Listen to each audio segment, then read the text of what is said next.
Faites appel, s'il vous plaît, Madame le greffier. Monsieur le connétable de Saint-Hélier. Madame le connétable de Saint-Laurent. Monsieur le connétable de Saint-Brelade. Présent. Monsieur le connétable de la Trinité. Présent. Monsieur le connétable de Saint-Pierre. Madame le connétable de Saint-Martin. Présent. Monsieur le connétable de Saint-Jean. Présent. Monsieur le connétable de Saint-Clément. Présent.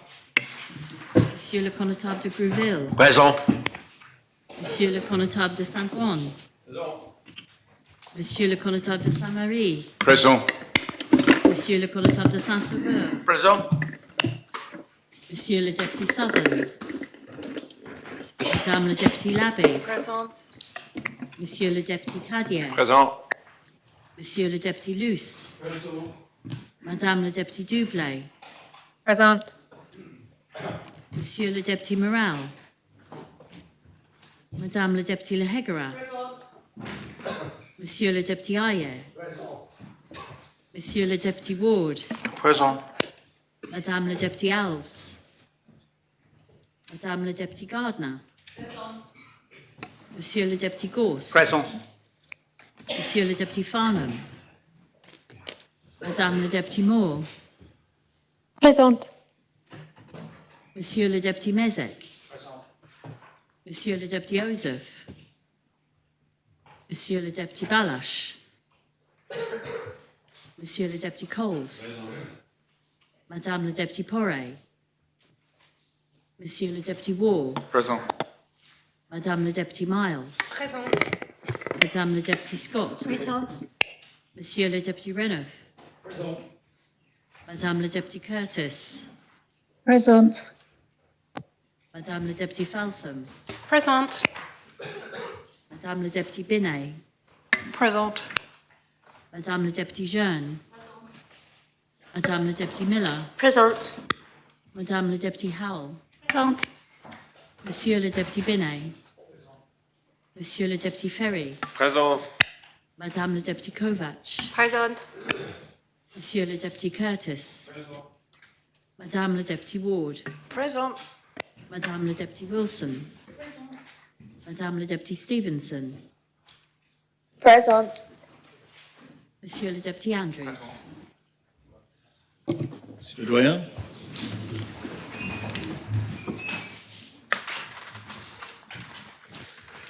Notre soit au nom de Dieu qui a fait les cieux et la terre. Amen. Seigneur Dieu, Père éternel et tout-puissant, qui a établi le gouvernement et la puissance de la terre pour le règlement et pour la conduite du peuple, et qui nous a commandé d'avoir toujours pour but la gloire de ton saint nom.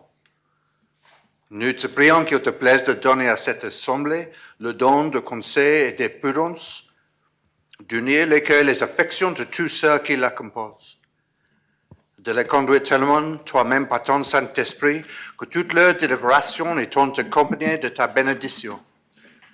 Réussisse au bien-être au du peuple qu'il te plut de commettre à leurs soins. Quand nous t'en prions au nom et par les mérites de ton Fils bien-aimé Jésus-Christ, notre Seigneur, qui nous a enseigné à t'invoquer en disant, Notre Père, qui es aux cieux, ton nom soit sanctifié, ton règne vienne, ta volonté soit faite sur la terre comme au ciel. Donne-nous aujourd'hui notre pain quotidien, et nous pardonnons nos offenses, comme nous pardonnons à ceux qui nous ont offensés. Et ne nous envoie pas en tentation, mais délivre-nous de mal. Car à toi la règne, la puissance et la gloire, au siècle des siècles. Amen.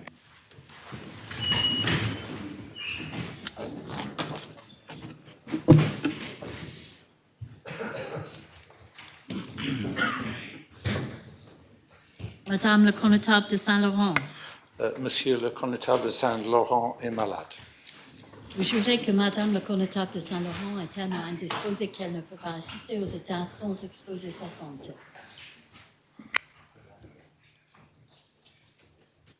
Monsieur le connétable de Saint-Pierre.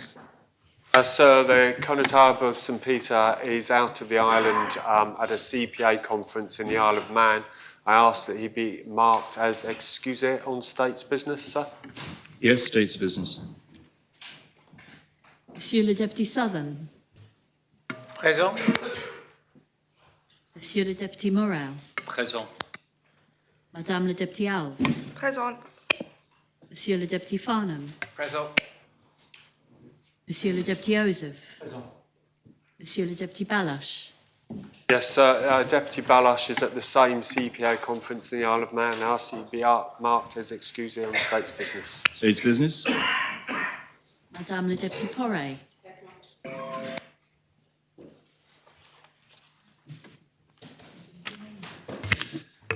Les États sont constitués. Sir, can I ask for a ruling on Standing Order 12 in relation to a written question, please?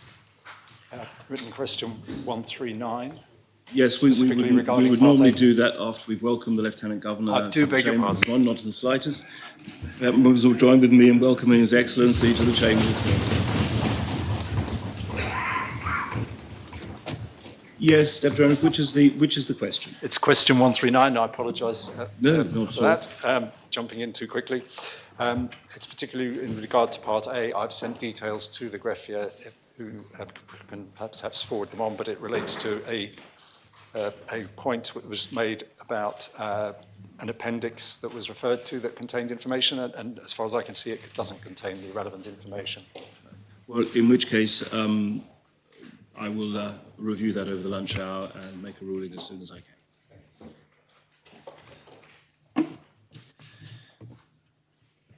There are a number of subordinate actions under B. A number of matters have been presented or laid, as described in the consolidated order paper under section C.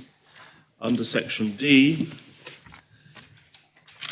the following have been lodged. Draft Elections Appointed Day Jersey Act P17 Amendment lodged by Deputy Moore. A draft Residential Tenancy Jersey Amendment law lodged by the Minister for Housing.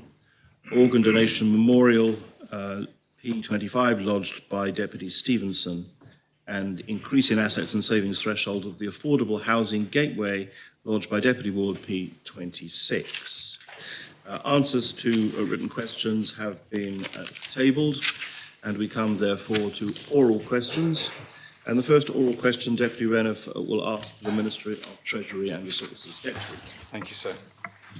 Further to written question 87/2025, will the Minister update the Assembly regarding the allocation of funding for arts, culture and heritage? And in particular, will she explain how she intends to fill the gap between the arts, culture and heritage expenditure proposed in the 2025 budget and the reinstatement of the 1% for arts, culture and heritage that was approved by the Assembly in P69 2024? Thank you, sir. I thank the Deputy for his question. Sir, as set out in the 27th Amendment to the Budget, which was approved by the Assembly, the Government continues a commitment to maintain funding for the arts, culture and heritage sectors. The report to the amendment explained that the shortfall will be met from within existing budgets and resources. There is no single arts, culture and heritage budget as such. The Government is currently reviewing spending across departments to ensure that the total expenditure on arts, heritage and culture is captured when considering the 1%. Once the review has been completed, this will be published in a report presented to this Assembly. Thank you, sir. Supplemental question, Deputy. Yes, sir. When we had the debate about P69, we had quite an impassioned debate, and it was mentioned that £700,000 was the gap. Can the Minister confirm that rather than an increase in funding on arts, culture and heritage, as was the clear intent of P69, the Treasury is setting out to ensure that the Government will meet the 1% target without spending any more money at all on arts, culture and heritage, but simply reallocating money from existing budgets into the arts, culture and heritage cap? Sir, I think it was clear that we're not going to allocate new money to this, and that if the spending on arts, heritage and culture was below the 1% over the year, then money would be reprioritised from within existing budgets and resources to meet the 1% commitment. That may mean other budgets being cut to fill arts, heritage and culture, or reprioritised. There was no new money, and the report to the amendment was quite clear on that. Thank you, sir. Deputy Gardner. Thank you, sir.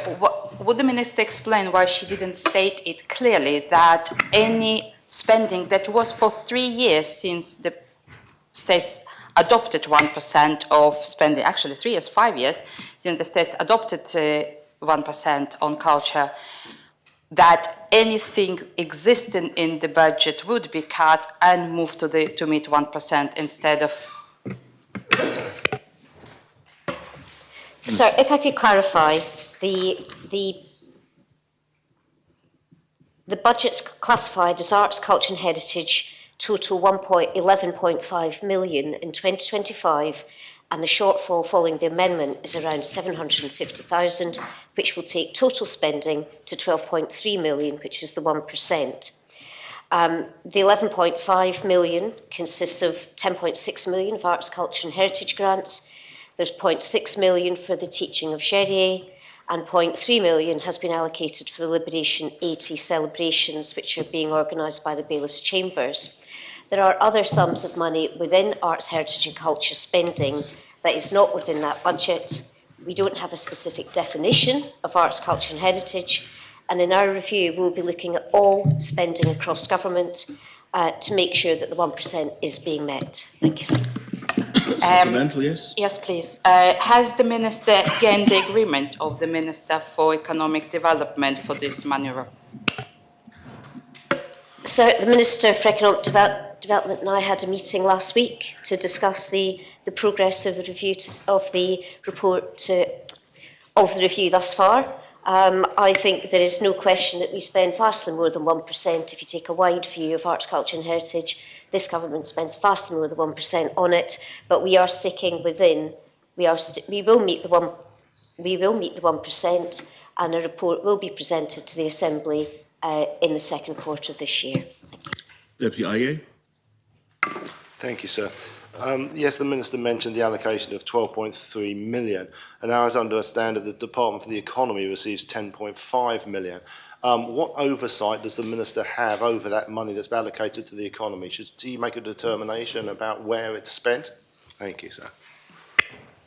So I thank the Deputy for that question, because there seems to be a view gaining prevalence that I control the spending of every penny. I don't. Money is allocated to ministers. It is for the Minister for Sustainable Economic Development to be involved in how that money is distributed through grants and other mechanisms. That is his responsibility, and he has oversight for that. Supplemental question, Deputy Aye. Thank you, sir. So the extra money, aside from the 10.5 that's allocated to the Minister for Sustainable Economic Development, is that money available for the allocation to the Battle of Flowers and the air display? And if there is extra money required for those events, will the Minister be able to find that money? Thank you. So that's a matter for the Minister for Sustainable Economic Development as to how he spends the budget. I'm not involved in those decisions directly. If it's within his budget, then he is the one that makes allocation. Deputy Sadier. Thank you, sir. The Minister will be aware that the 1% for culture, arts and heritage was a pre-existing commitment of this Assembly, which the government failed to amend. Therefore, the 1% should stand. Does she agree that actually what she's attempting by trying to redefine what might come under arts, culture and heritage spending is nothing more than political sleight of hand or perhaps spurious accounting, and that actually what should be happening is that the full 1%, the £12 million or so, should be getting transferred directly to the Minister for Economic Sustainable Development, and it should be up to him or any future ministers to decide exactly how that money is allocated. Still. No, sir, I don't agree. Supplemental question? And the Minister also says they're looking at what else might be able to be accounted for under arts, heritage and culture. Does she accept that there is a strong risk, if she is looking to redefine the definitions, that anything, for example, educational spending that is pre-existing when it comes to music, art, even history potentially, that could come out of the 1%, and that we'd find that actually the £12 million that should be going to primarily those 4 arm's length organisations would dry up very quickly? No, sir, that's not the case. Deputy Jean. Thank you, sir. The Deputy Tade has taken some of my questions. Maybe I'd ask it a different way. Will the Minister agree that this is more about creative accounting than a real commitment to the 1% arts, culture and heritage? No, sir, it's not. There is no definition of arts, heritage and culture in Jersey that we apply at the moment. As part of our review, we are looking to see how other bodies and statistical organisations define this, including the Arts Council of England and the UN classification of government functions. As I say, if you put a very wide definition on, we spend vastly more than 1% on arts, heritage and culture. Supplemental. Like you say, as the Minister said several times, there isn't a definition of arts, culture and heritage. Will she then be encouraging the government to create a definition of arts, culture and heritage to be able to fit into this creative accounting for 1%? Not necessarily, sir. No, we will consider that as part of the review when it comes out, but I can only assure members that there is no sleight of hand going on, and with this government we'll spend 1.1% on arts, heritage and culture this year per our budget amendment, which was approved by this Assembly. Thank you.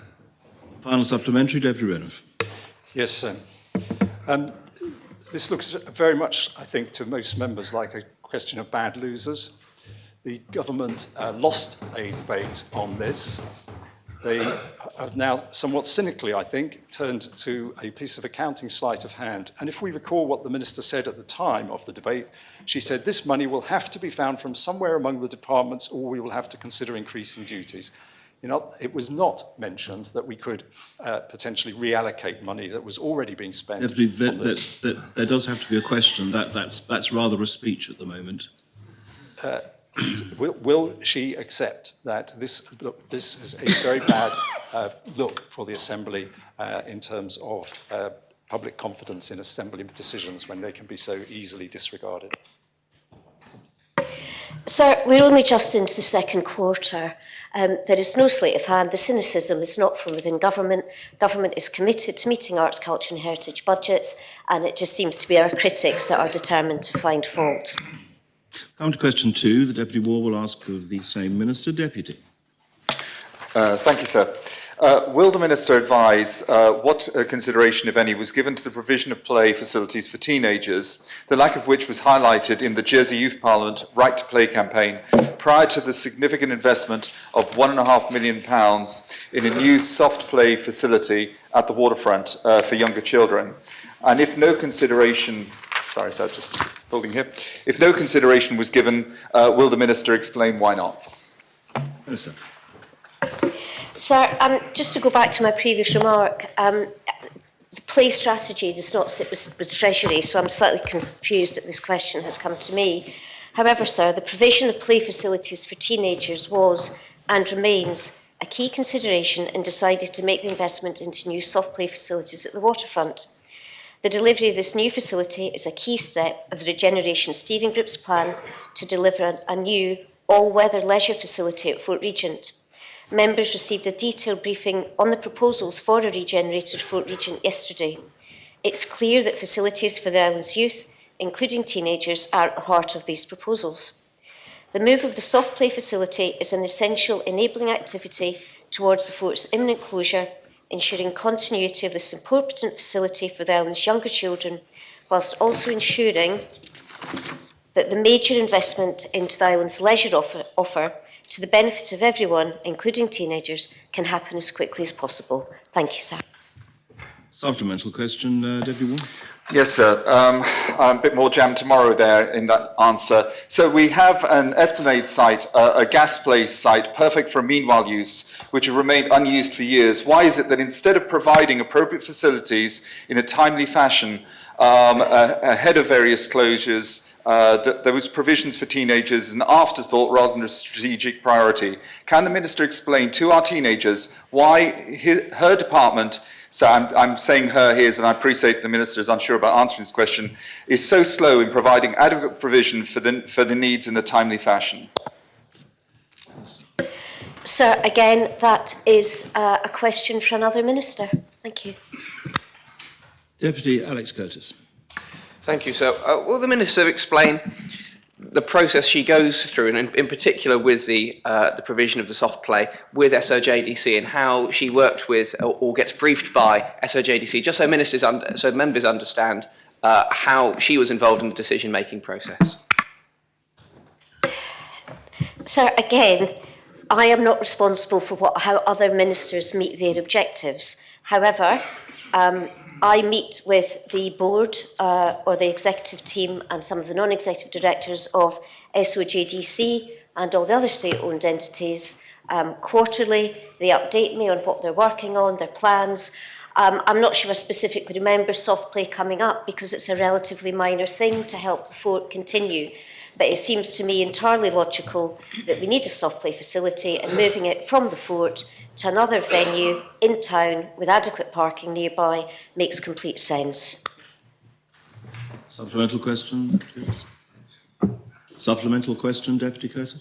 Supplemental? Or perhaps you could tell me if you're not going to ask a supplemental rather than discussing it with other members. Deputy Dublé. Thank you, sir. Does the Minister not agree that, seeing as all ministers are corporate parents, that all ministers should thus be aware of policies relating to children and take an interest in them? And how will she ensure that there is sufficient funding for play facilities across the island for children of all ages, including teenagers? Minister. So the Deputy will be aware that funding is largely as approved in our budget, which we approved in November. If a minister, we discussed, I think, play facilities at some length in November. If a minister wishes to follow a certain initiative, they will come to Treasury and that will be prioritised alongside everything else. But to take the Deputy's analogy, if I'm going to be responsible for every child, I also have to be responsible for every patient in the hospital, every road crossing, and I cannot oversee every minister's performance of their own objectives. Thank you, sir. Supplemental question, Deputy.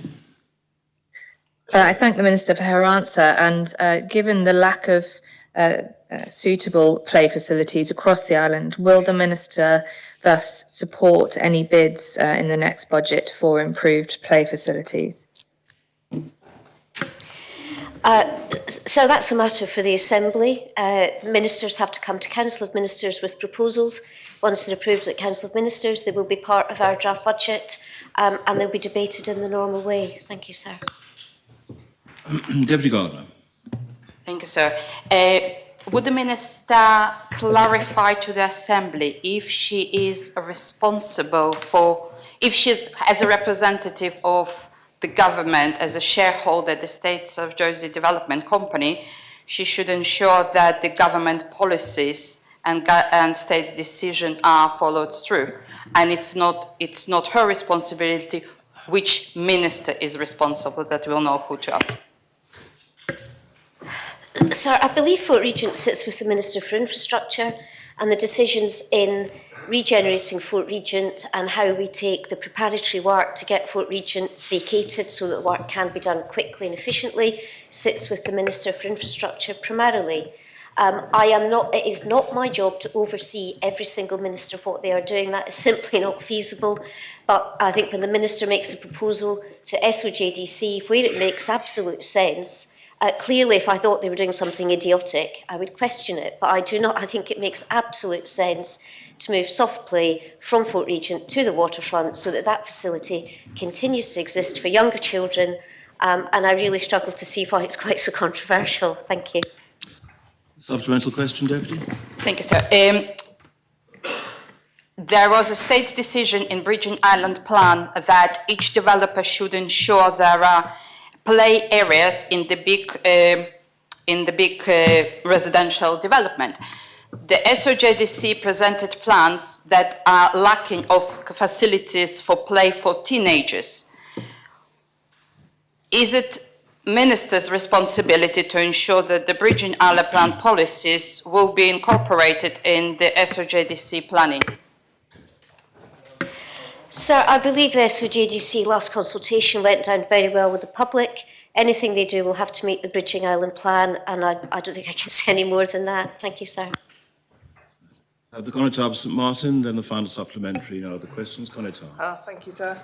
I appreciate that the Minister says this isn't totally in her responsibility, but could I suggest that with £1 million for new soft play, if they have even £20,000 left, they can actually build a Viking swing, which the Jersey Youth Parliament is very keen on, because we built one in St Martin. I think for £20,000 you could get some really good facilities for teenagers, and I have a really good brochure with other things. Thank you. Could we have that definitely is a speech, and I think it's a request for action, which is a legitimate point of a question. So, Sir, personally, I think it would be a great idea. Where this Viking swing is going to go in the middle of town, I don't know, but it's a decision for another minister. Again, it's a decision, that is a policy area that sits elsewhere. Supplemental question, Commentator?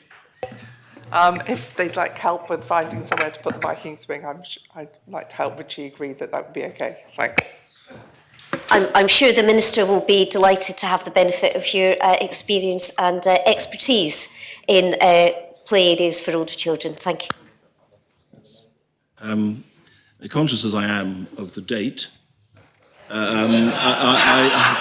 I would just like to notify people sometimes it's quite difficult for the presiding officer to tell whether something's a joke or not. Read into that what you will. Final supplementary, Deputy Warden. Yes, I mean, it's just interesting to see who's answering this, because I think my basic question is, who carries responsibility for children's well-being and play? In my view, it's clearly shared. Does the Treasury Minister not feel she plays a major part in that? Sir, is it, as I could say, I play part in that as part of the Council of Ministers. It takes me to the same question I had before. Is he suggesting that I take an attention to the care of every patient in the hospital? I cannot do everything. It play rests with the Ministers for Infrastructure and Children directly. It's within their portfolio, and they then have to account to the Assembly for how they fulfil their roles. Thank you, sir. Question 3 that Deputy Morell will ask of the Comité des Comptes. Thank you, sir. Will the Chair advise how many general practitioners, if any, are contracted or retained by an agreement with the parishes to undertake medical assessments for fitness to drive? I'm grateful to the Deputy for his question, sir.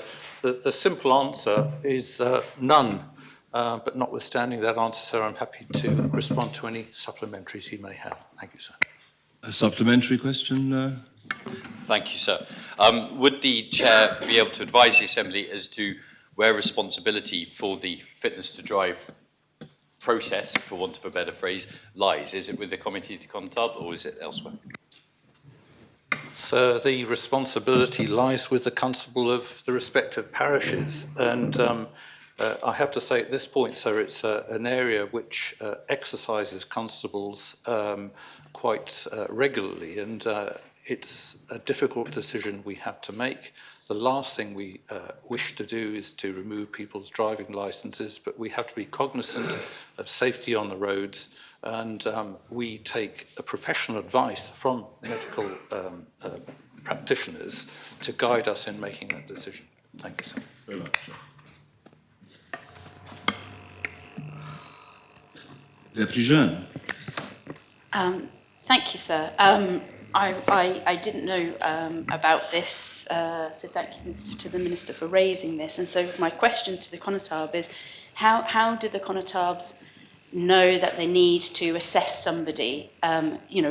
Is it for the person themselves to volunteer themselves to be assessed, or how does this happen? Because if they are not willing to come forward, then I'm sorry, Deputy. I can't let this question expand into a general review of how people's licences may or may not be removed by Connotab. The specific question was whether there were any general practitioners retained for that purpose, and I think that question goes too widely. Deputy Renner. Yes, sir.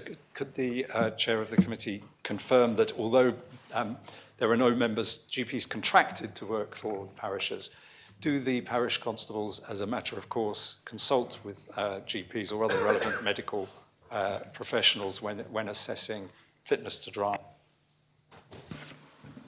Yes, sir, we do. Clearly, we have to consult an independent medical professional. It would be inappropriate for us to consult the individual's medical advisor. So we do take professional advice from a professional who works with the States of Jersey Police and provides us with we like to think a good balanced review of the circumstances, which, as the Deputy will appreciate, are all different. Thank you, sir. Supplemental question, Deputy Wren? Yes, sir. So just to confirm, the professional advice that is sought is from one particular individual employed by the police, not from GPs or other medical professionals. No, sir, that's not quite the case. We use a private medical professional who is also used by the States of Jersey Police. He's an independent medical practitioner, well experienced in this sphere. Thank you, sir. Constable St Mary, I had you noted down as asking a question. That can't be right, of the Comité des Connétables, of which you are de facto a member. Yes, I appreciate that. I withdraw the Thank you very much indeed. Deputy Scott. Thank you, sir. Would the Constable please expand on the communication channel between perhaps a concerned member of a family who has a concern about her? No, I'm sorry, Deputy. That again goes into the general process and not the retaining of medical practitioners, Okay, which is thank what you, the question sir. was about. Final supplementary, Deputy Moreau. Thank you, sir. Whilst the Comité may not retain any general practitioners, the Connétable has said that one is used by parishes. Is the Comité happy or content that this is a sufficient number to ensure a swift process for those people who are referred to the GP for testing with regard to driving licences? Thank you, sir. Yes, I would say we are perfectly happy with the present arrangement, and in terms of the response from the medical practitioner to whom we're referring, it's likely that the response will be within a week. Clearly, there are different circumstances with every individual who might be referred to the parishes, and we're not doctors, so we rely 100% on the advice coming from medical practitioners. But in my personal experience, there are lots of variations on the reasons, and there will be outside influences which will contribute to that particular doctor's report coming back to us. He, in turn, sir, may well request further information from other medical practitioners or specialists. So in my experience, sir, and experience of others, the time spent on referrals coming back is not great and quite acceptable. Thank you, sir. Well, we now come to question 4. The Deputy Oath will ask of the Minister for Housing. Deputy. Thank you, sir. Given the proposed rent control measures set out in the draft Residential Tenancy Jersey Amendment Law and the Bank of England's decision to maintain interest rates at 4.5%, what assessment has the government made, if any, of the impact of these measures on availability and affordability of rental properties in Jersey, particularly in light of evidence from other jurisdictions that shows reduced supply under similar policies? Minister. Thank you, sir. Just before I answer the question, is it possible to ask the Deputy to clarify which evidence from which jurisdictions he's referring to in his question so that I can address it in my answer? I'm afraid that's the question as asked. It may be that the Deputy will ask further supplementals relating to other jurisdictions, but if you're able to address the question as asked, then you should do so, please, Minister. Okay. Well, in which case, sir, I'm not aware of what jurisdictions he's referring to specifically, because I think that the version that I've come up with for Jersey is bespoke for Jersey and our particular circumstances. We've looked at other jurisdictions and been sure not to copy what doesn't work and take inspiration from that which does work. So my officers work closely with officers in the economics department to assess different options for rent stabilisation, measuring them against critical success factors. It's true, sir, that because of the lack of data we collect on rents, it's impossible for them to do a truly meaningful modelling exercise, but I believe that we've done the best that we can in the circumstances, and the advice that they gave me did help shape parts of the detail, including potential mitigations against unintended consequences that I could opt for, which is all seriously considered by me when putting together a balanced package. Supplemental question, Deputy Hayes. Is the Minister not aware of the evidence from cities in Germany, such as Berlin, jurisdictions such as the Republic of Ireland in Dublin, or the measures that were proposed in San Francisco, that have all ended up with the best of intentions? I absolutely understand that. With the best of intentions have actually largely been scrapped because they don't work. Is he not aware of that at all? I'll come back to the issue about statistics. Yes, I'm very well aware of it, sir, which is why we're not copying them. Well, very well, we come to question 5. I thought somebody else was going to ask a question. Well, they didn't. We come to question 5. Sorry, I didn't see anybody asking a question. I thought somebody would ask a question. But they didn't. And therefore we go straight to the next question. There's only one supplementary. Unless someone else asks questions, then there's a final supplementary. Those are the rules we've always applied. I was going to put my light on, sir, but... Well, that's not the point. Those are the rules we've always applied. That if someone else asks a question, then you get a final supplementary. If you don't, then that's the end of it. Question 5, Deputy Andrews will ask of the Minister for Education and Lifelong Learning. Thank you, sir. Will the Minister advise a number of islanders to date to have received funding through the Skills Development Fund? Thank you, sir. Thank you, sir. Since its launch, 1,656 residents have attended courses subsidised by this scheme. Thank you, sir. Supplemental question? Yes, please, sir. Thank you.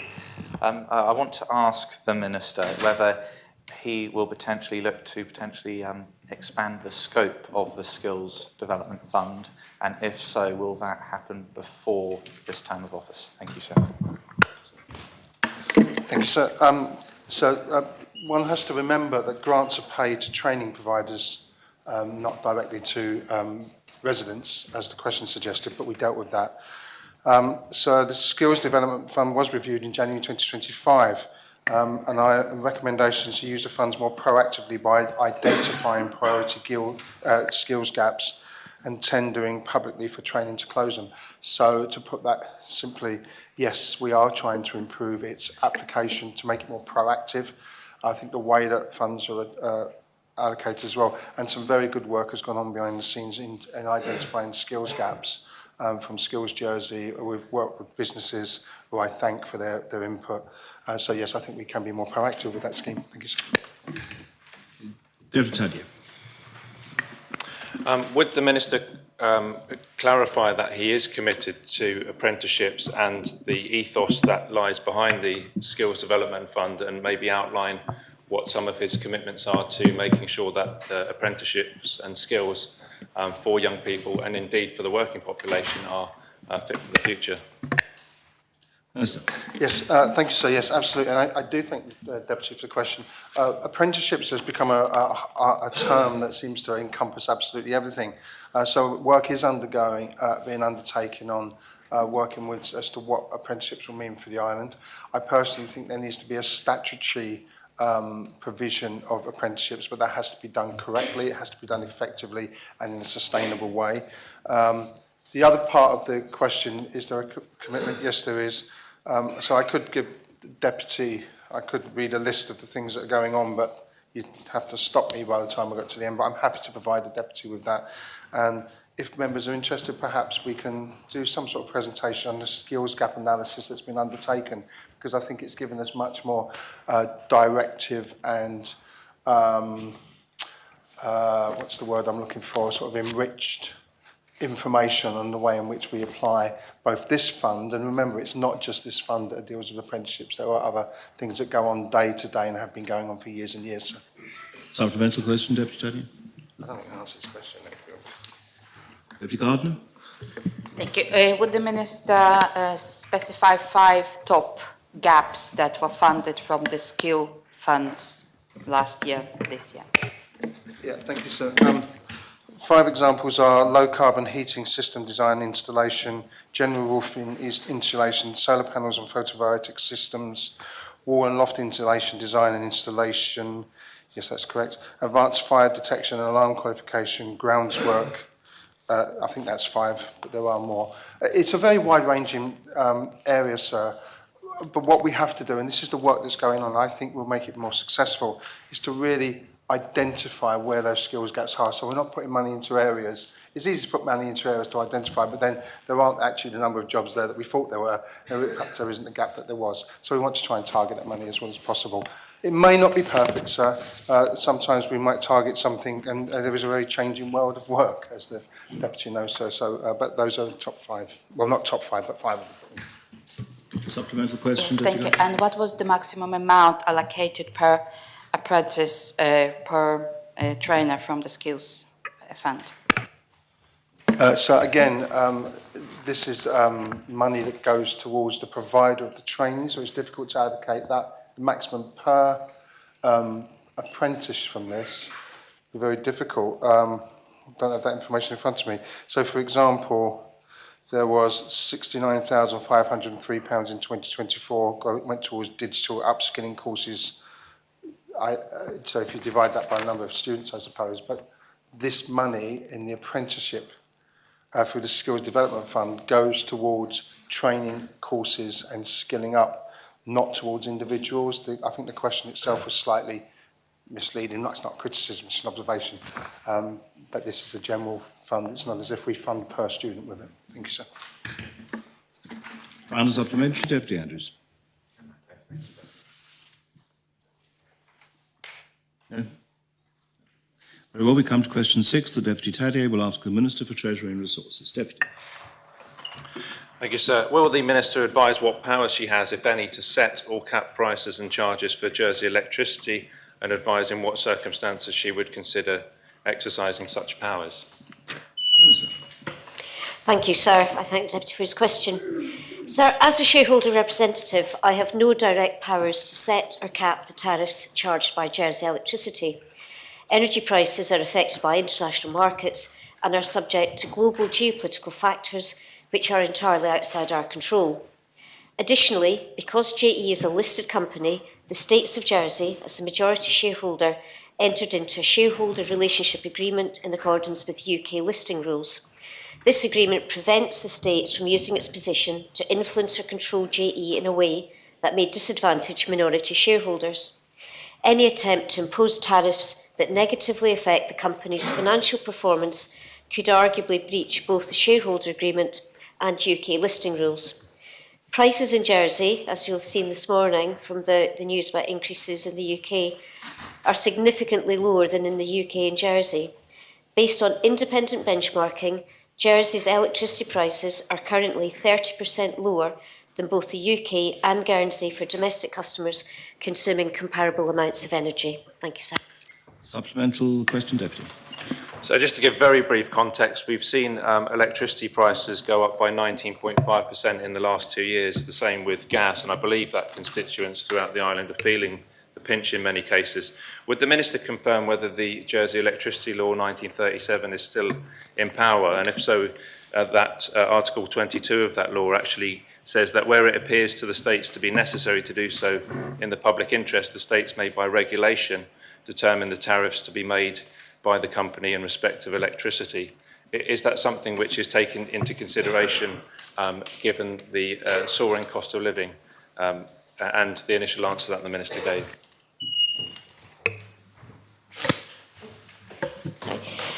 So yes, the electricity law clearly is still on the statute book, and it does provide, Article 22 does provide that the States of Jersey may determine the tariff set by Jersey Electricity when it believes it necessary to do so in the public interest.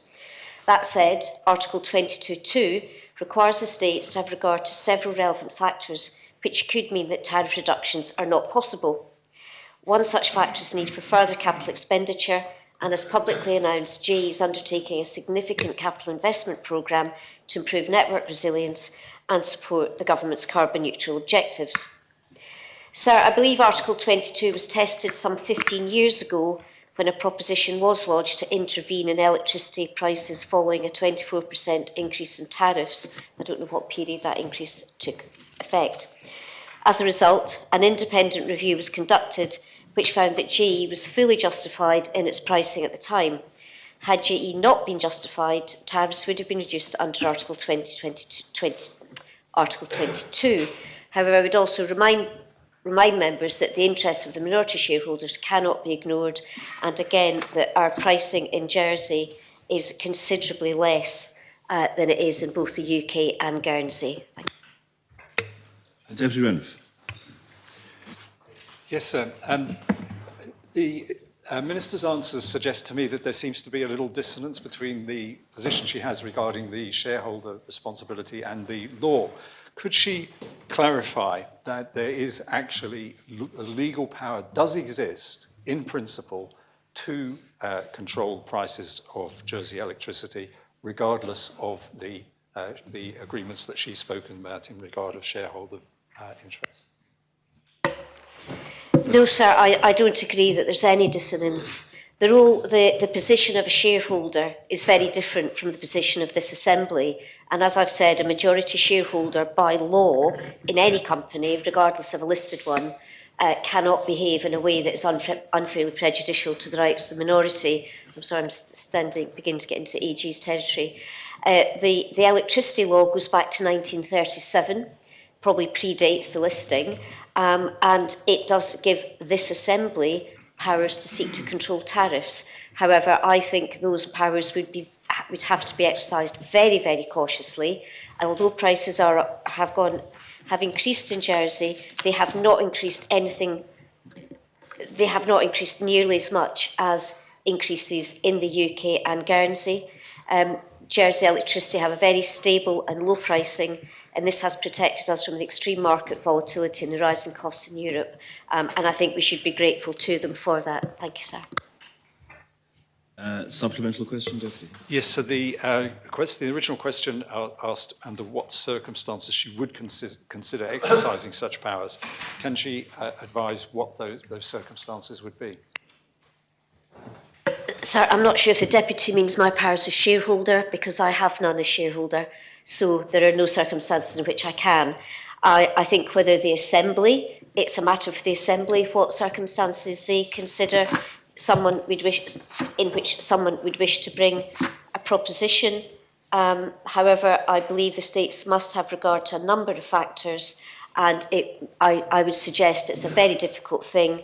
The whole reason we have our entities, we have some of these entities as separate companies, is to try to divorce from political interference, and that is exactly what he is suggesting, political interference, which I think could be very unwise in very many cases. Thank you. I have Deputies Alex Curtis, Osoph and Jeune, then final supplementary. No other questions taken. Deputy Alex Curtis. Thank you, sir. And just for our understanding, because it is a complex topic, the difference between the Minister's role and the Assembly's role, is the Minister perhaps suggesting that in being shareholder representative, she has to wear a different hat to the Assembly at large, and as such, if Article 22 was used, does she anticipate it is prudent to abstain from any vote, so she would be allowing the Assembly free use of that power? Sir, I haven't given the matter any consideration. If someone brought a proposition under Article 22, I would consider it like any other proposition. I would imagine I would find it very difficult to support a proposition to limit tariffs for all the good legal reasons that exist. But I think it's a hypothetical question which I would deal with at the time. I don't think being shareholder representative stops me in any way from voting as a member of this Assembly in any proposition where I consider it right to do so, sir. Thank you. I would just remind members that it is quite proper not to answer a hypothetical question, and in fact a question of a hypothetical nature should not be asked. Do you have a supplemental question, Overton? Deputy Osoph.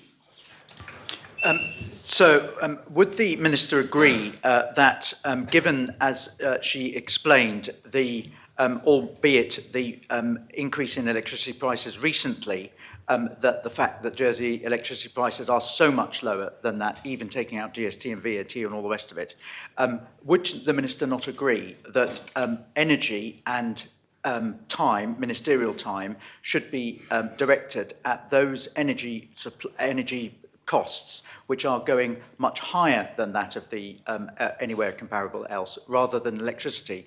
As the energy review that was conducted in 2015 said, would she not agree that in fact it's not the problem with the electricity, it's all the others? Sir, I don't know what the review of 2015 was. Energy is another minister's portfolio, and I'm not. There is a difficult what we there's a limit to what we can realistically control. If you're talking about fuel prices, we have restrained the growth. We have restrained taxes on fuel prices. It's a competitive market, and we are also affected by geopolitical global issues. Thank you, sir. I think we are straying outside the ambit of the question, the original question, which was, of course, capping energy prices for Jersey electricity. Yep. Very well. So a supplemental that's within the bounds of the question? Indeed, sir. Would the Minister not agree that the experience that she as the shareholder representatives have had about regulation in terms of it being effective and a good use of taxpayers' money she comes to the same conclusion that there is no case for issuing burdensome regulation on Jersey electricity? That would be a waste of taxpayers' resources. Would she not agree with the evidence that she's kindly given to the Assembly? So Jersey electricity is already regulated by the JCRA. I don't think there's any need for further regulation. Jersey Electricity, I do have to say as a shareholder, have done a very, very good job for this island in the last few years. And they calculate, because of their pricing structure, because of the very good contracts they've negotiated with France, that since the Russian invasion of Ukraine, they have avoided costs in excess of £200 million, which is equivalent to bills of £4,000 to £5,000 per household. We've seen numerous electricity energy companies become insolvent in the UK. And I think we ought to be grateful for the work that Jersey Electricity has done to keep prices for electricity as low as they possibly can. Thank you, sir. Much. Deputy Jean. Thank you. Jersey Electricity, which is not regulated by the JCRA, as the Minister has said, is a listed company, and the government has a shareholder relationship. Of course, that means then the board are the ones who are discussing about whether to increase prices or not. What role does the government have on the board of Jersey Electricity? And if there is not a representative of the board, why not? Minister? Firstly, I think JCRA does have a regulatory role in terms of the electricity company, and that enables the Minister for Sustainable Economic Development to request market reviews, and they can exercise other powers. We do not have politicians on the boards of our state-owned entities for very good reason. Those companies were established to try to keep them free of political interference. Having a states member on the board makes them a director, it gives them all the obligations and liabilities of a director. The state-owned entities all have independent, qualified, professional boards who know what they are doing, unlike politicians sometimes who don't know about electricity industries. I certainly don't. But as I say, I meet with the board of Jersey Electricity quarterly, or certainly the senior team. I met them this week. I met SOGDC. I have a regular programme of meeting with all the state-owned entities, Jersey Electricity, Jersey Telecom, I've met in the last week. Thank you, sir. Supplemental, Deputy Jean. Yes, thank you, Minister, for her answer. What then could the Minister then advise the Assembly what revenue the government gets from being a shareholder within Jersey Electricity, and where does that revenue go? Well, I'm sorry, that just is outside the ambit of the question. The question relates to the Minister's ability to set or cap energy prices and whether she would consider exercising that. What revenue the government gets and how the revenue is spent is, I'm afraid, well outside the ambit of the question. Very well. Final supplementary, Deputy Tadier. Thank you, sir. So I was concerned by the initial answer that if I hadn't mentioned the 1937 law, which does give this Assembly powers, that I don't think the Minister would have mentioned it. So could she confirm that as a legal point, rather than maybe an ideological point, that it is within the powers of this Assembly, if it is deemed to be in the public interest, and it's to be able to amend or set tariffs for electricity, sir. So the Deputy's question was clearly what powers I have, and I answered that question. The States Assembly, the powers of this Assembly are an entirely different matter and a different question. I have given the Assembly full details of those powers, but I would find it very difficult to support any proposition to impose tariffs on Jersey electricity. But those powers do exist, and I've been quite clear about it. Thank you, sir. We come now to question 7. The Deputy Jeune will ask of the Minister for Social Security. Deputy. Thank you, sir. Further to the Minister's work to introduce the living wage, will she explain the decision to exclude specific provisions for trainees or apprenticeships and advise whether the potential for businesses to be reluctant to hire inexperienced young people undertaking training was considered when making the decision, and if not, why not? Minister. Thank you, sir. The minimum wage and the trainee wage were harmonised as the result of a States Assembly decision in 2023 because of a proposition brought to the Assembly by Deputy Andrews. When taking decisions around the minimum wage and also the Better Business Support Package, the reluctance for businesses to hire inexperienced young people undertaking training was considered. Supplemental question, Deputy Jeune. Yes, sir. Well, the Living Wage Foundation excludes apprentices, interns and under 18s from their living wage criteria. Could the Minister advise why she is doing something different, and what is the evidence she has to ensure this isn't detrimental to young people? Minister. Sir, the States Assembly took the decision to do something different in 2023, as I indicated, arising from a proposition that was brought to the Assembly. Subsequent to that, the Employment Forum did undertake consultation, and I have taken on board advice and evidence that have been given by organisations such as Skills Jersey and the Jersey Employment Trust. What became apparent is that by the provision of just a trainee wage, that wasn't actually meeting the skills gaps that were required on Ireland. And that piece of work, as evidenced earlier by the Minister for Education and Lifelong Learning, actually better sits within that department to ensure that we're working on the provision of providing training, proper training that actually delivers on skills gaps that we need.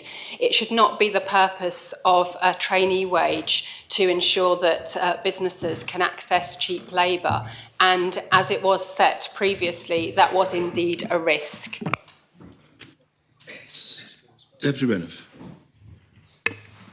Yes, I thank the Minister for those answers. I think what I would be interested to hear is whether the Minister is prepared to consider bringing changes to the proposition that was passed by the Assembly in 2023. That it is indeed the case that she is following that, but does she consider that there have been unintended consequences which mean that it is worth revisiting that decision? Sir, I have seen no evidence to suggest that there have been unintended consequences arising from that decision. I do firmly believe that if we are to encourage traineeships and apprenticeships, that that reducing the wage is not the way to do it. It was not targeted, and it was open to abuse.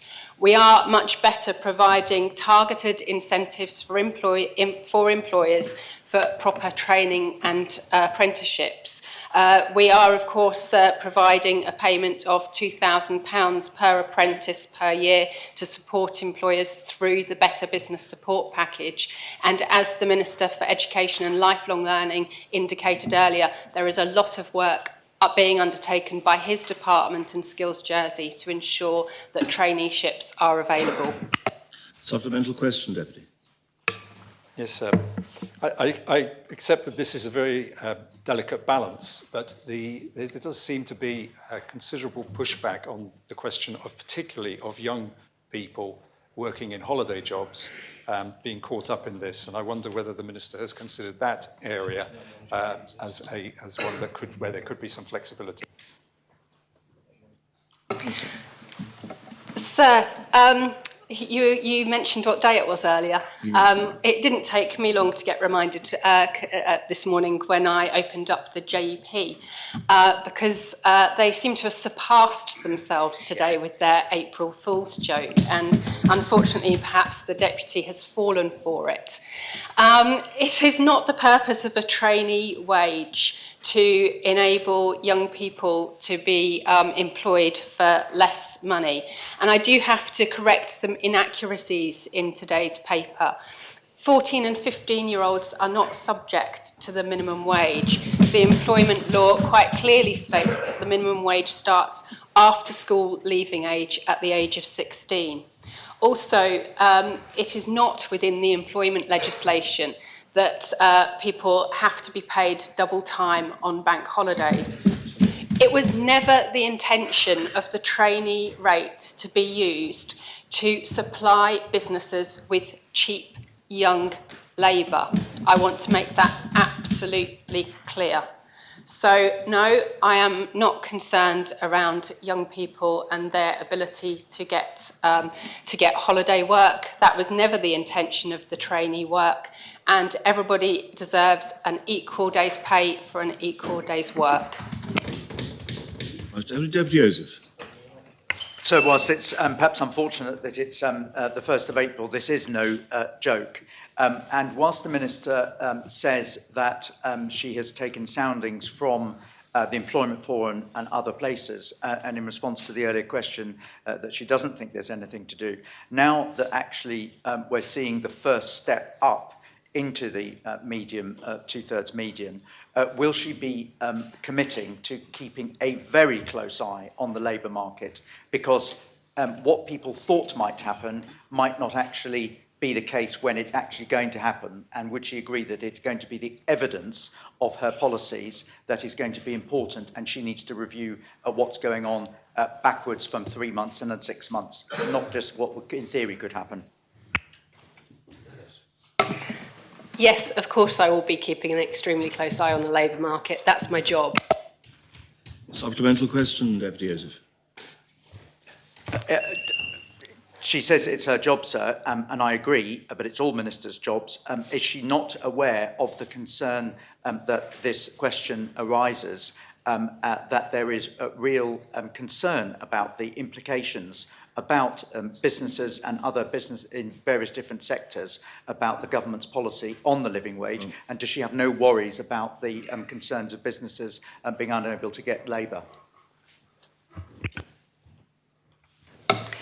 So we have a very buoyant labour market at the moment. I am not concerned about businesses not being able to get labour. I did consider the concerns that were raised, which is actually why we have taken a much more slow and measured approach to introduce it or working towards the living wage. I remind the Assembly we are not yet at the stage where our minimum wage is equal to a living wage. We will not be there next year. We are taking a very, very measured approach to this. Final supplementary, Deputy Jean. Thank you, sir.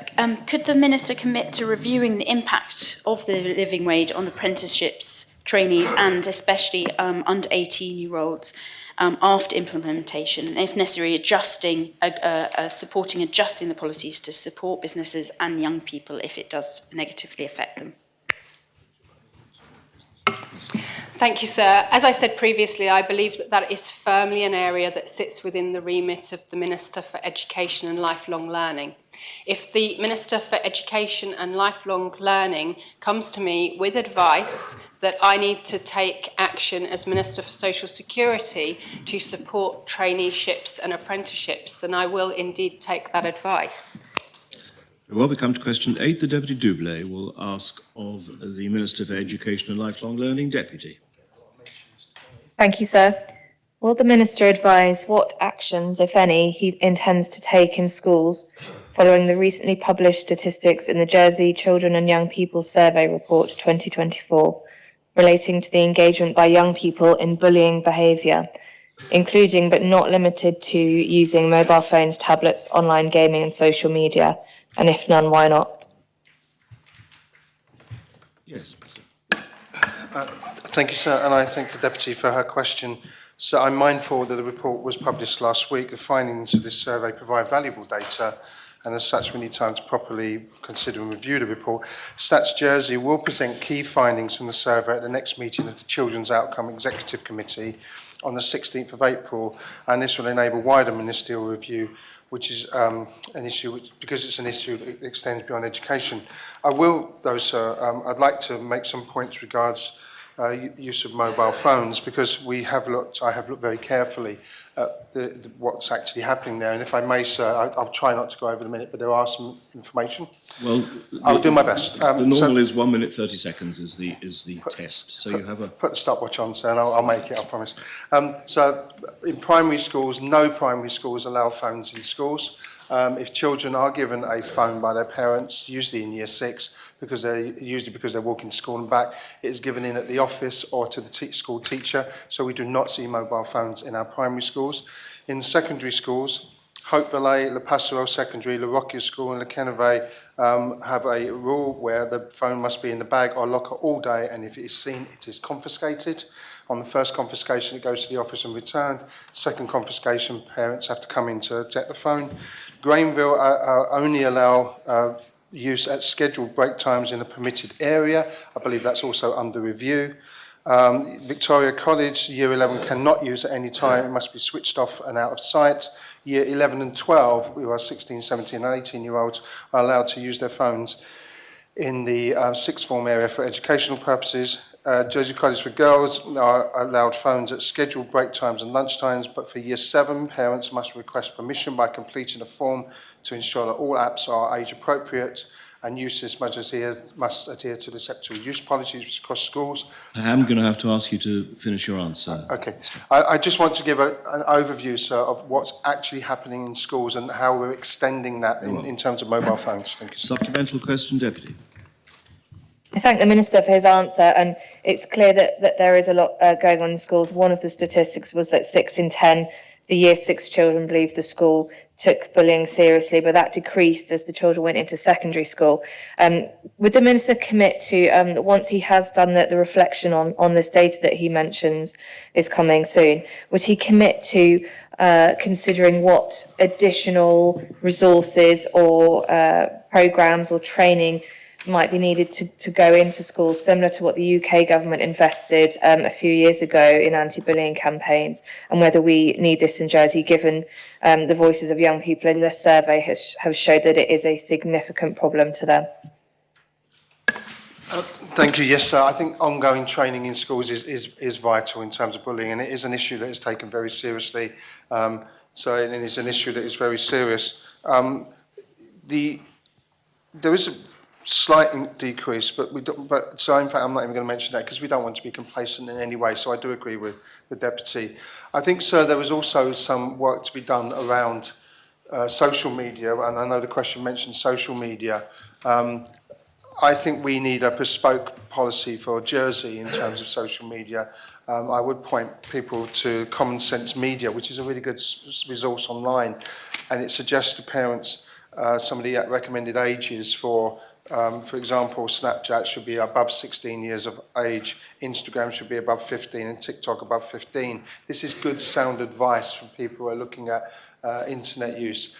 So I just mentioned that regards to Brennan, but I do agree, yes, schools will work really hard to do that. And so again, I extend an invitation to any States member who wants to come into school with me and talk to teachers and children about their experience in school. Please contact me, because I think that is the best way for us all to understand modern schools and the challenges they face. Thank you, sir. Deputy Renouf.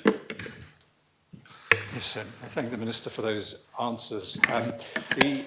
I've been contacted by parents who are exceptionally concerned about the provision about the use of phones in schools, and in particular the way that they essentially lose control of their students because other students can, their children because other students can show them mobile phones even if they've been banned. Will the Minister therefore commit to taking very seriously the issue of access in schools to mobile phones, where it is often the case that the rules, although the rules he read about exist, are actually ignored? So I've been through a list of what is actually happening in schools, and I would again extend the invitation for the Deputy to come into schools and talk to students and staff.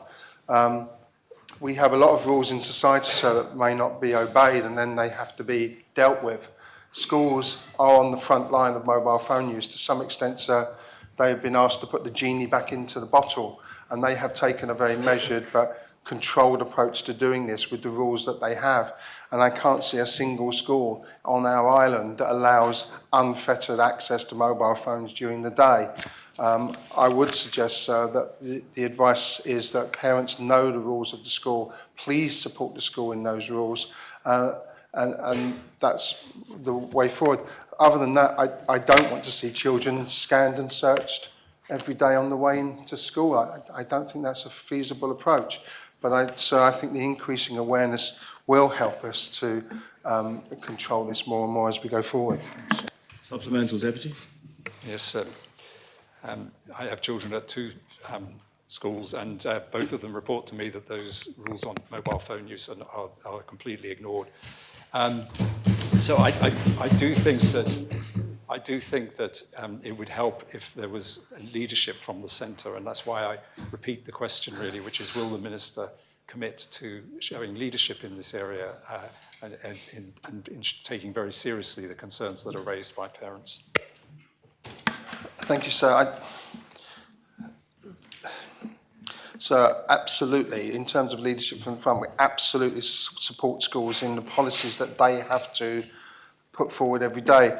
I think, sir, I'm being asked to, I don't know, the rules are there in every single school. If phones, they are confiscated, they are taken in. If the Deputy is suggesting that it is illegal for a child to bring a phone to school, fine, that has to be policed.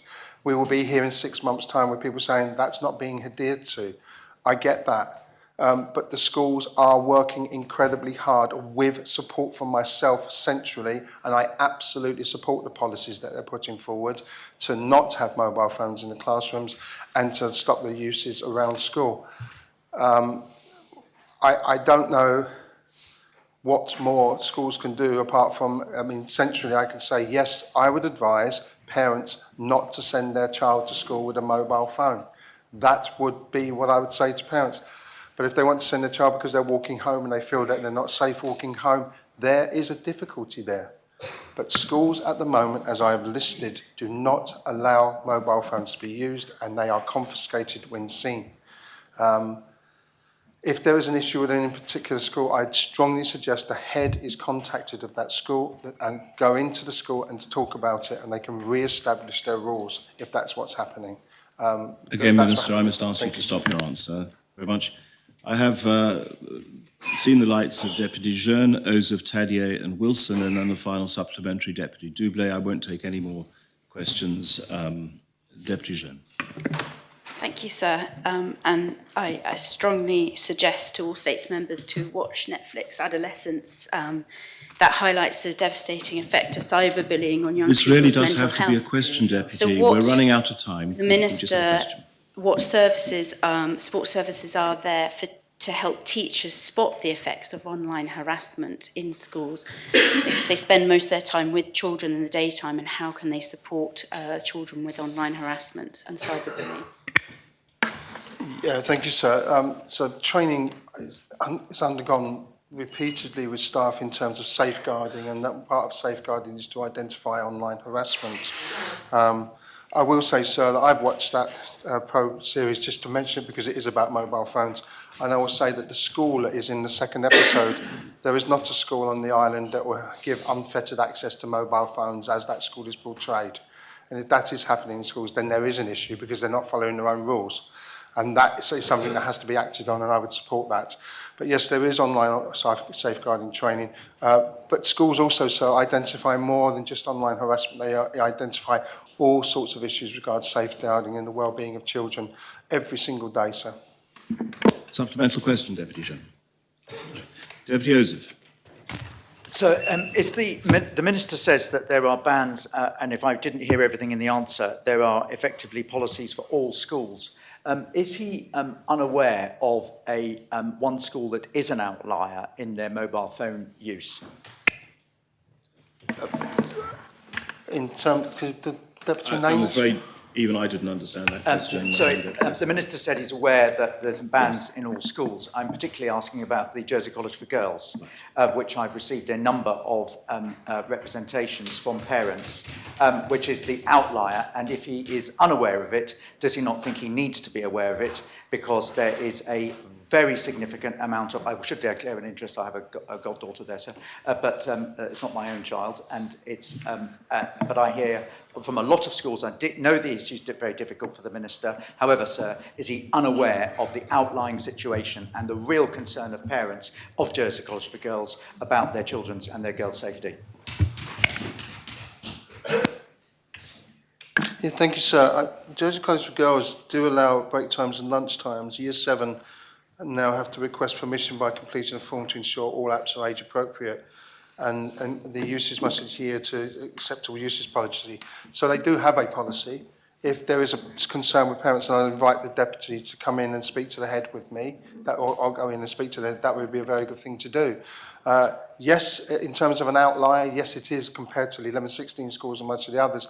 There is a particular approach from the head teacher there and the staff who want to believe that the girls need to learn to use mobile phones effectively at times.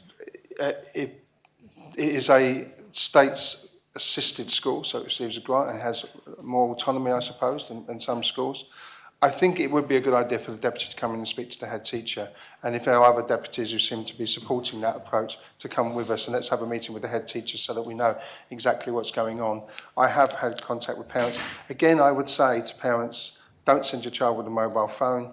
If there is an issue, contact the school, talk directly to the school. Schools identify this every day. It is their role to do that. Schools have a job to do, of course.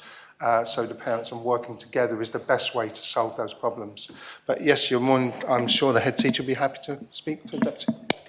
Supplemental question, Deputy Joseph.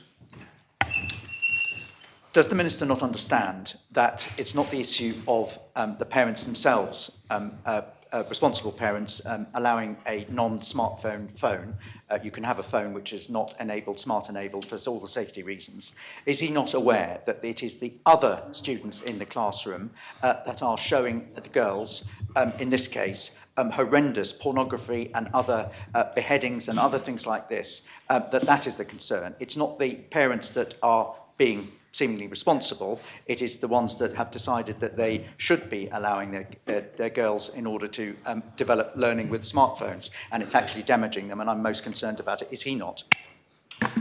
Thank you, sir. I take the notion I wouldn't be concerned about that as really quite offensive. I spent my life in education, I spent my life protecting children and safeguarding, and so to score a political point, let's move forward, shall we? Second, if that is happening in a classroom, that is directly against the rules of that school, speak to the head teacher, that should be dealt with. I would also add, if that is the material is being shown, I would report it to the police because it is illegal. There is a law behind that. So we could set a law, and that is firmly in that ground of a law. So I would suggest, yes, if that is the case, please contact the school, please contact the head teacher, and that has to be dealt with. And what I'm being presented here, so, is scenarios which, if they are happening, yes, absolutely need to not be happening. Absolutely. So, yes, I completely agree with the deputy, but again, I really strongly suggest we meet with the head teacher to talk about what's happening in that school and the reasons for that. There is a parent governor body as well. That's a vehicle for that information. If the deputy doesn't think they're good enough, then he does need to speak to the head teacher about that. I'm a bit concerned that we're isolating one school in this assembly, so, but there you go. Deputy Tadier. So I'd perhaps ask for a different angle, and I sympathise with the Minister because, first of all, children spend a minority of their time but an important amount of time at school. And I'm sure he wants to get a balance between making sure that students are safe, that's the overriding message, but also not making schools like a prison, which it can sound like they might be becoming. What regard does the Minister have to human rights of children, in particular, specifically UNCRC, when it comes to Article 12, so that when adults are making decisions about children, that they should take into account children's views? Does he think that actually in this area that children's views have been sufficiently taken into account about the use of mobile devices at school? And would he perhaps add whether he thinks that actually on the way to school and also school buses is an area, because it seems ludicrous that children might be able to hand their phones into school, but they're allowed to take them to school on the way. They're allowed to see whatever they want on the school bus on the way home, presuming they get the bus. I'm sure not all students get the bus. Would the Minister give a more rounded answer about where the balance lies between authoritarianism and safety? Thank you, sir. And I think the Deputy has just summed up the dichotomy we have in our society with the release of mobile phones. Schools can address what they can directly control during the day on school premises when they arrive and when they are on school premises. And as I've detailed to people, there are policies and rules in place. And whatever rule this Assembly makes, if it wanted to ban everything, it would have to be policed. Schools are doing that. They're doing it to the very best of their ability, and they're doing it every single day, plus teaching subjects and dealing with all the other issues that come forward for schools.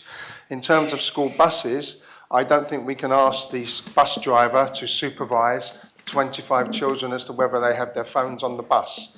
I simply don't think it's within their remit. I have to say the safest way to do this is for parents not to buy their child a mobile phone, to have parental controls on that mobile phone, and to work with the school on what is the best way to do that. Schools cannot control what happens outside of school and at home at weekends and at other times. They can work with parents to advise. I can advise parents that, you know, we are very aware that unfettered access to the World Wide Web is a dangerous place if it's not controlled, and I'd urge all parents really to take parental controls seriously, and if you're not sure, go and talk to the school and they will help. That is the best way forward. I think I've answered the... Supplemental question, Deputy Tony. And given that this isn't an issue about schools necessarily, this is an issue about safety of children and perhaps accessing online harm, does he believe that actually this responsibility needs to be shared and perhaps even led by the Minister for Young People, given the fact that, as I've said, children spend most of their time outside of school, and therefore would he perhaps assist with that dialogue with the many interested parents in our community to speak with both ministers and develop a meaningful policy, but including the voice of the child in that? Sir, thank you, sir. Yes, actually, I would say what was said earlier. We are all in this Assembly corporate parents, and so we all have a responsibility for the well-being of the children in our constituencies when they're not in school. I wonder how many constituency drop-ins will have leaflets about online safety. Perhaps that's something that could be circulated. There's a vehicle there to get those out.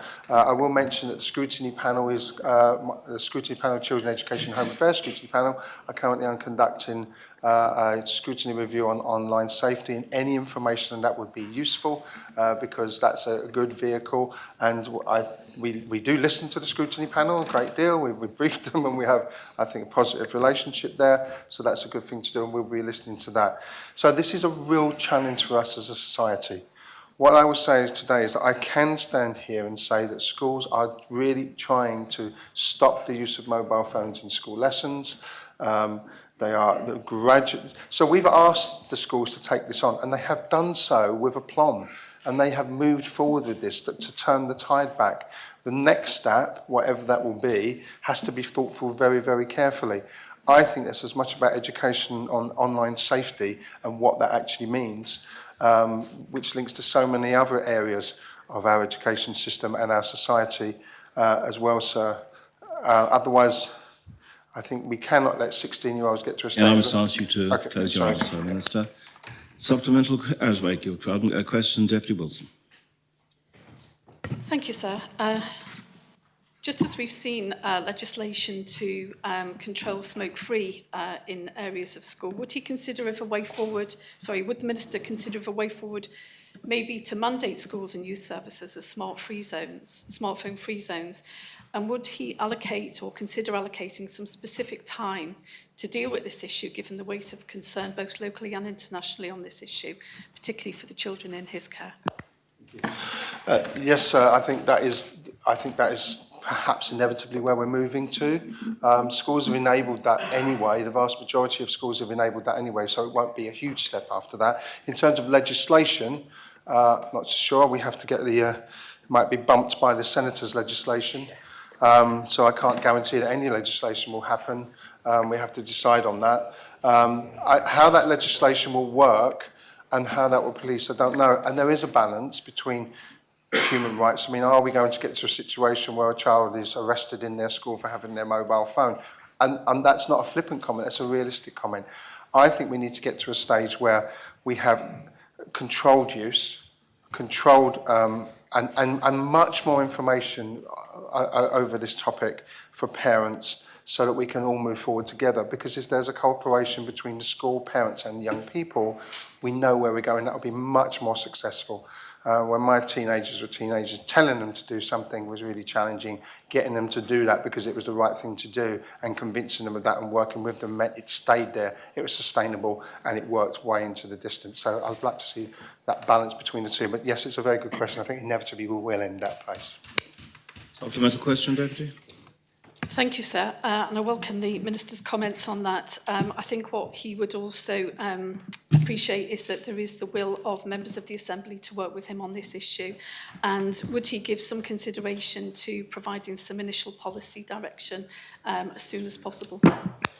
Yes, sir. Actually, the online safety policy has been reviewed anyway, so that policy actually already exists, but it was from 2021, sir. In the world of online, 2021 was another epoch, let alone another year. And so of course we do have to undertake that. I'm pleased that the Assembly is behind that. And I would urge members do come into schools and have a conversation, particularly with young people, because I think that's really important that we have those discussions. When we spoke to Year 9s, for example, in one school, at the Rocket School, they were very, very good. And when we mentioned online safety and said, have you had any training? I was told that they've had training in online safety in every single year since Year 5. And so it is happening. If that dialogue helps us understand what is actually happening now, and it becomes less of a conflict between two supposedly opposing ideas, which it isn't, I don't believe. I think we're all going in the same direction and schools are trying to get there. But this has been challenging for schools. They've had to do things that many parents really find challenging, you know, to say no to their children. And they've had to say no to a whole cohort in one go. And schools have been successful in doing so. So let's give them a bit of credit. Let's move forward together. I absolutely understand that and share those things. And let's have less of the, you know, do we take safeguarding seriously? Yes, of course we do. And I hope everybody in this Assembly does the same. Thanks.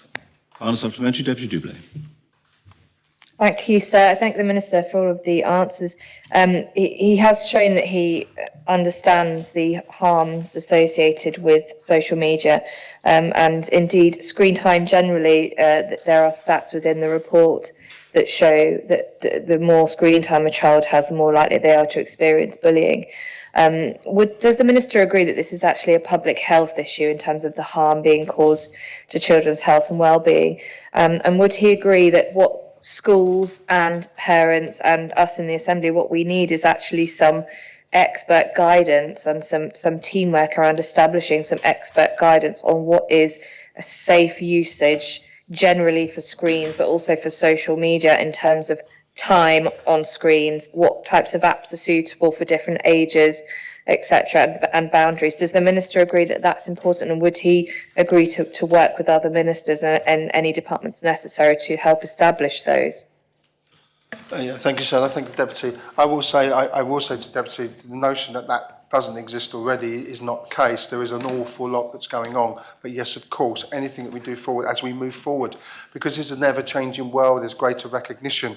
In terms of it being a public health issue, that's a very good question. I look back to COVID, and as we entered COVID, one of the big criticisms of education was that children did not have access to online learning and screens and etc. So there was a big push there. We're now at the aftermath of that and thinking, okay, so where do we need to be? And I do agree, and I'm actually quite pleased. I thank the Assembly for the questions today and the approach, because I think there is a shared concern. There's a shared reality of the challenge that we've got ahead, and there's a shared recognition that, yes, we do have to act, the schools are acting, but anything else we can do in conjunction with parents, schools, children, and essentially with SIPES, I think will be very beneficial for our young people into the future, and that's what we want to do. We want them to be safe online, healthy online, and use every educational opportunity possible where we can, because then we get the best outcomes in a modern world. Thank you, sir. I think I should inform members it perhaps been the case that I've been a little bit too lax on this occasion, but at the rate we're going at the moment, we will not finish all of the questions that have been lodged. Could I remind members that, if the presiding officer is talking, then nobody else does, Deputy. Could I remind members that standing orders require that questions are succinct and not the opportunity for making political statements other than absolutely necessary to contextualise the question. And similarly, answers should be disciplined. The fact that there's been a practice to allow answers to extend to a minute and a half doesn't mean that they always should. Point of order, sir. Yes. Sir, would you consider making an order to put the timers on the thing so that we can actually see the amount of time that ministers are asking in order to guide us, sir? Well, because that might be helpful, sir. I would consider that might be helpful, but I don't propose to do it on this occasion. It's something I will certainly give consideration to. Thank you, Deputy. So may I just say as well, sometimes some of the questions we're getting do require they're quite large questions. Yes. And this is not the first time that has been mentioned that actually the time that I was answering questions went over. I'm happy to answer questions, but I'm only answering what I'm given, sir. Well, we'll leave that for a discussion, arguably on a different occasion, Minister, but the fact is that I will have to be more disciplined going forward. I will allow, because it's exchanged, an extra minute or two of injury time. We now come to question 9 that Deputy Wilson will ask the Chief Minister. Deputy. Thank you, sir. Further to his answer during questions without notice on the 18th of February regarding legislative drafting capacity, will the Chief Minister provide clarity on what discussions, if any, have taken place with individual ministers regarding the delivery of the legislative programme, and if no discussions have taken place, why not? Thank you, sir. The current legislative programme was agreed last year and is annexed to the published Cabinet Office business plan. The policy officers work with the Legislative Drafting Office and individual ministers to prioritise the law drafting programme. This culminated in a Council of Ministers meeting on the 5th of November 2024 where the programme was approved. The recent state's decision to reinstate the Office of Senator will require legislation, and it has been confirmed by officials that this will not disrupt or delay the current law drafting programme, sir. Thank you. Supplemental question, Deputy. Thank you, sir. Can he tell us whether or not, even though there is no delay, whether there will be a reorganisation in the schedule of the legislation, particularly given that scrutiny panels are engaged in scrutinising the work of the legislative programme, and whether there will be any change to the scrutiny process in that regard? Thank you, sir. There are currently no changes planned to the existing programme. Very well, we come to question 10. I had my light on, sir. Well, not until I called question 10, Deputy. You can't. I had my light on, sir. Well, very well, I'll accept that from you. I didn't notice it, but I accept that you had your light on. Deputy Joseph. Thank you, sir. I'm grateful. So would the Chief Minister agree to ensure that every aspect of his official's time, the term law drafting there are law drafting instructions, there are all the policy issues before. Would he commit, just so that everybody in this assembly would agree that the democratic decision has been made, would he give comfort to, from all of his ministers, because some ministers have said something about this this morning, that no impact is going to be taken on any of the work programmes in any way because the senators are doing? Would you be able to actually give some concrete examples? Otherwise we're going to be here wasting time, sir, worrying about things that we shouldn't, where he clearly is presumably not doing anything to stop delivering. Well, I've already given that assurance, sir. But for the purposes of transparency and to put some context around it, the law drafting programme was communicated formally to scrutiny, the Scrutiny Liaison Committee, in my letter to them of the 18th of November. It's also featured, the full programme is featured in the Cabinet Office business plan as an annex. The Chief Officer of the Cabinet Office, the Principal Legislative Drafter and Law Officers Department meet on a monthly basis to review progress of the 59 items that are on this and advise ministers of any concerns, sir. The Executive Leadership Team reviews delivery on a quarterly basis, with the last session held on the 26th of February. It's intended that the Council of Ministers will next receive an update progress on delivery in April, sir. And I reiterate, there are no planned delays or changes to the current programme. Supplemental question, Deputy. Very quickly, sir, just a yes or no. Would he please kindly ask all his ministers to confirm that their work programme is going to be unaffected by senators, so we don't have to have question times where ministers are saying that they could be impacted because they can't do something because of senators? For the avoidance of doubt, could he just say, yes, he'll ask all ministers to confirm that?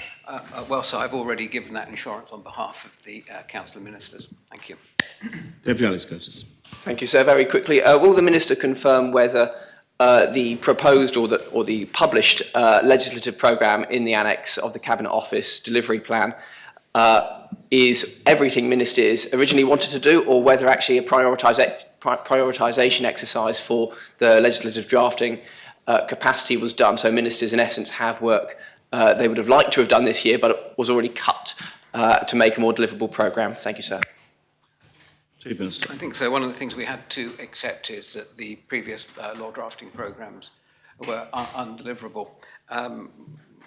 The original long list of legislative bids amounted to 128 separate projects, but we know historically that there is a capacity limit of between 50 and 60 pieces of legislation, depending on the type of legislation, sir. The business plan, I have a copy of it here. It is quite straightforward. Sitting behind the pieces of legislation we have planned is Annex B, the strategic policy development work, where other pieces of work are being undertaken, sir. And as we get through existing pieces of work, those new pieces of work will be fed in, sir. Thank you. Supplementary? Supplementary, yes. Thank you, sir. So if the Chief Minister could just reconfirm that whilst there is no change to the current legislative plan for law drafting, ministers already did have to sacrifice some of their work schedule to deliver. So whilst they can fit in senators now, if you could confirm that ministers do have more on their plates they would have liked to have done, that was the work of government that was deprioritised. Thank you, sir. I can reconfirm there will be no disruption or delay or change to the programme based on this decision of the Assembly to reintroduce the island-wide mandate. I am not aware of any changes or any ministerial concern from any ministers in changes to the current programmes. And like I said, we are due to receive an update towards the end of April at Council of Ministers meeting, sir. But I will stress the law drafting programme is now realistic. Everything on there, we believe, having worked closely with the law drafting office, can be delivered as scheduled, sir. Thank you. Have Deputy Reniff, then a final supplementary, nothing more. Yes, sir. Thank you very much. I think what Deputy Curtis is driving at is that there must have been slack in the programme in order to fit in the senators. So can he confirm that there was slack in the programme to allow the senators to fit in without any changes being made to anywhere in the legislative programme? Thank you, sir. There's no slack in much of what we do. We're a busy government, sir, and I'd like to think we've timetabled things to be as productive as we possibly can, sir. I held a meeting with the Legislative Drafting Office, the Greffier and the Attorney General last week, and at that stage, sir, and now I am assured there will be sufficient drafting capacity to develop the legislation, and that is not existing capacity. The Law Drafting Office is putting on some extra capacity to deal with this as the will of the Assembly has dictated. Thank you. Supplemental question, Deputy Bennett. Yes, sir. So can the Chief Minister therefore confirm that when necessary, extra law drafting capacity is available, and therefore the answer that is sometimes given in this Assembly that there is no law drafting capacity available is not a valid reason for not taking action? No, so I don't agree with that. We have a law drafting programme. The law drafting department has its resources. It has a budget, but on occasion, at the will of the Assembly, it is instructed to produce new legislation, and that is what happened on this occasion. And I thank the Law Drafting Office for their cooperation with that, sir. Thank you. Final supplementary question, Deputy Wilson. Thank you, sir. Can the Chief Minister just confirm if any further discussion has taken place with PPC since the decision was reached to introduce the legislation? Not directly so, although I do keep in informal communications with the chair of PPC, who has appropriately asked that we leave them alone to get on with the work, sir, and that's what we're going to do. And it is my hope that we can see this lodged and debated before the summer recess, sir. That is quite tight, but I'm informed we're going to try for that, but it could be perhaps the first sitting when we get back after that. But let's hope we can, the sooner we can get that done, sir, I think the better on the back of the decision. Thank you. Come to question 10. The Deputy Alex Curtis will ask of the Minister for Sustainable Economic Development. Deputy. Thank you, sir. Will the Minister advise whether Jersey business will have any data sharing rights to be able to publicise the recipients of the Better Business Grant, both for transparency and to promote business improvement in Jersey, and if not, why not? As the Deputy will appreciate, sir, the appropriate governance for such grant schemes requires commercially sensitive information to be submitted, and Jersey business has clear parameters set up to protect the confidentiality of the applicants. Once grant projects have been completed, Jersey business plans to promote case studies, with the consent of the organisations cited, to demonstrate the impact of the grant and encourage others to make the most of this opportunity. Our priority has to be removing barriers, increasing investment and improving productivity. And as such, the programmes have been keen to ensure all asks of business are appropriate, proportionate and certainly not off-putting. The Government will also publish delivery updates regarding the grants and the wider Better Business Support Package later in the year. Supplemental question, Yes, thank you, sir. And I declare that my business would be eligible for such grants, although that is shared with a wide range of businesses across the island. Would the Minister advise then how he expects the success of the package will actually be understood across the island if in all likelihood most recipients and therefore examples of investment to deliver a return are not published, notwithstanding that only the most successful will likely be those that are case studies? Sir, as I said, we will seek case studies and we will seek permission to use case studies in order to encourage other businesses to engage with the programme. There is no question that we do not have and we cannot seek permission to have a general catch-all publication of all applicants. I think there is a duty to commercial confidentiality and there is a duty under data protection that data protection rights are only sought, data sharing rights are only sought for matters which are directly pertinent to the programme in hand in this case. Deputy Taylor. So I'm mindful of the fact we're talking about loans here rather than grants, which may affect the level of intrusion that one could reasonably expect. But does the Minister agree that just because somebody has received a loan doesn't necessarily mean that if it was done with their consent, that is commercially sensitive?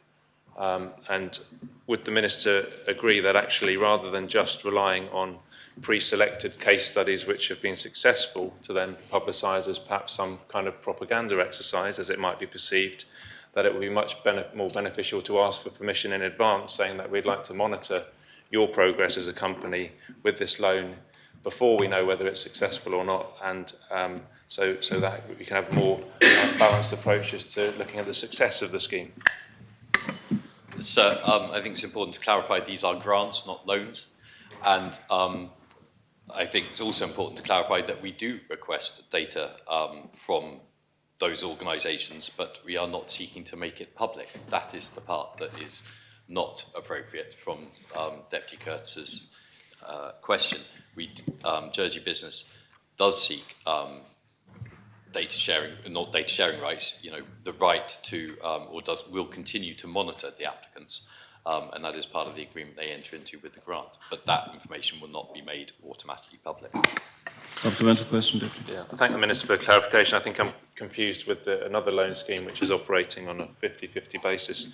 Well, I think that perhaps changes things, but given the fact that this is public money that's being given out, the question remains, what will the measurables be and the mechanisms to make sure that we can measure whether as scrutiny or whether as just taxpayers who are seeing their money going to these companies to make sure that the scheme is successful and that money is being spent and providing the taxpayer with good value for money? So whilst I would happily argue that that is not pertinent to the actual question, sir, that was first asked, I am happy to say that Jersey Business will work with all the organisations who apply, and they will work to monitor their use of the grants and the success of the investments that they make in their businesses. So. Deputy Joseph. Thank you, sir. I understand the Minister's difficulty with data confidentiality, but he will recognise, I think, the concerns that the public and states members have when dealing with public money, ergo the Innovation Fund. For example, and this relates specifically what the Deputy is asking, there are rumours that there, and this is not an April Fool, sir, there are rumours that there is a grant going to Magic Mushrooms entity, a mushroom for, maybe it's a subsector of the cannabis industry, I'm not sure, but it's doing some psychedelics research. Would he maybe consider giving some guidance about what policies there are, if it is true that there's a magic mushroom business or mushroom export business going on? Could he give some guidance which stops short of breaking data, but just some policy guidance as whether or not we think it's sensible for Jersey to be putting public money into magic mushrooms? But it might not be true. Sir, that has absolutely nothing to do with the question. Well, thank you. I think I was going to express that view, Deputy Morel. Frankly, that asking the Minister for policy has nothing really to do with data sharing rights between Jersey Business and anyone else. Deputy Renouf.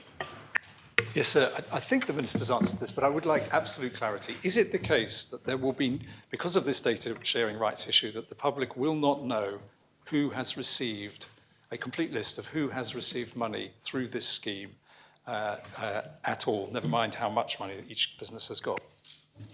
So I will say, actually, I think it's dangerous if we just continually publish lists of recipients of grants. I think that creates a really difficult situation for all islanders. And so I do question the motivation for that. What I would say is that is also one reason why we have a scrutiny function. That sort of information can be passed to scrutiny in confidence, and scrutiny can then ask questions themselves. And that's one of the reasons why we have a scrutiny function, so that confidential information can be looked over, and then can be the public can take comfort from scrutiny's views. I do not think it is right to go publishing the names of people because, sadly, as we've just seen from the previous deputy speaking, based on rumour does a lot of harm in this island. Sir. Supplemental question, Deputy. Yes, sir. Well, rumour would obviously be out of the window if we had clarity and transparency. I do think that it's interesting that we will not have that information. It's not about a victimisation thing of those companies. Will he explain, therefore, how the public will know whether the money has been well spent when it won't be possible to publicise the names of businesses that have received it and therefore may have not used it well? So I'd actually counter that with a question myself to some extent, sir. How would the public know just by publishing the names of businesses as to whether that money has been well spent or not? All they would know is the name of the business and the amount of money they received. They would not have any information as to whether it was well spent or not. Well, final supplementary question, Deputy Curtis. Thank you, sir. And I am slightly confused because the Minister approved a CX Tech programme in Impact Jersey on the exact same match funding in which all recipients will be published. So my question is, really, will the Minister, despite his current position, commit to working with Jersey Business urgently to ensure both the website and terms and conditions, in essence, seek that approval from members that where public money is given out, at least a level of information, which may not include the quantum, is published so that islanders and other businesses who may not be successful at least have some awareness of the scheme. Thank you, sir. Sir, no, I will not make that undertaking, sir.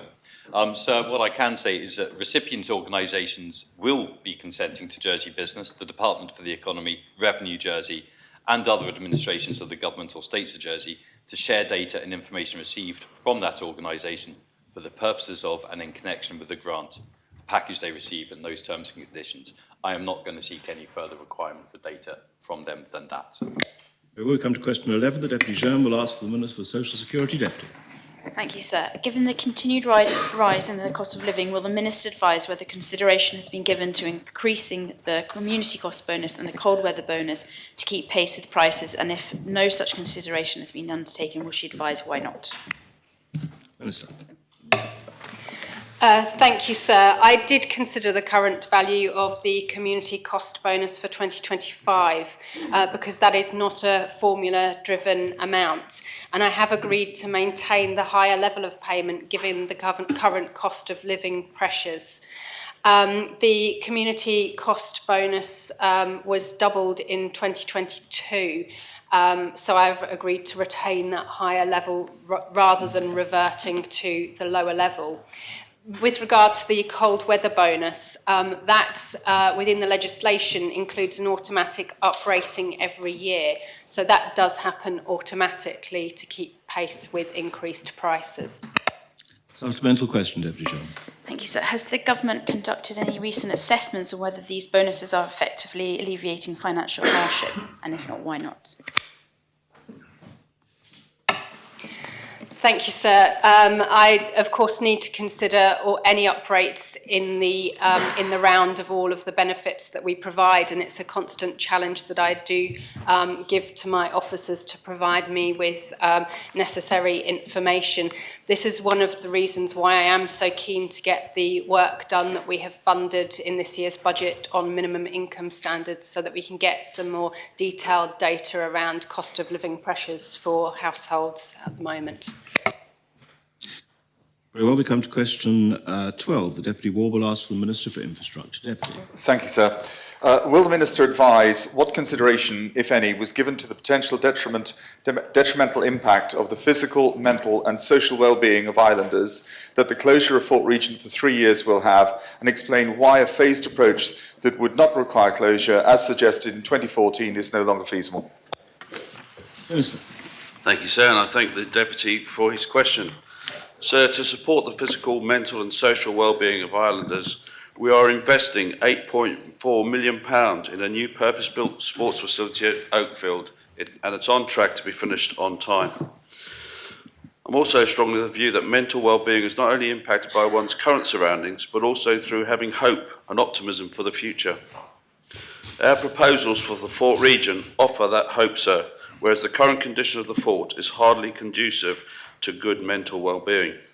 Successive governments, including the government and the Regeneration Steering Group, of which Deputy Ward was a member, took decisions to close and then renovate Fort Regent. Having reviewed those plans carefully, we are continuing with that approach through to delivery. Sir, as I've said previously, having a clear site will enable the regeneration of Fort Regent to be safer, quicker and more cost-effective, enabling the reopening of a 21st century facility by the end of 2028.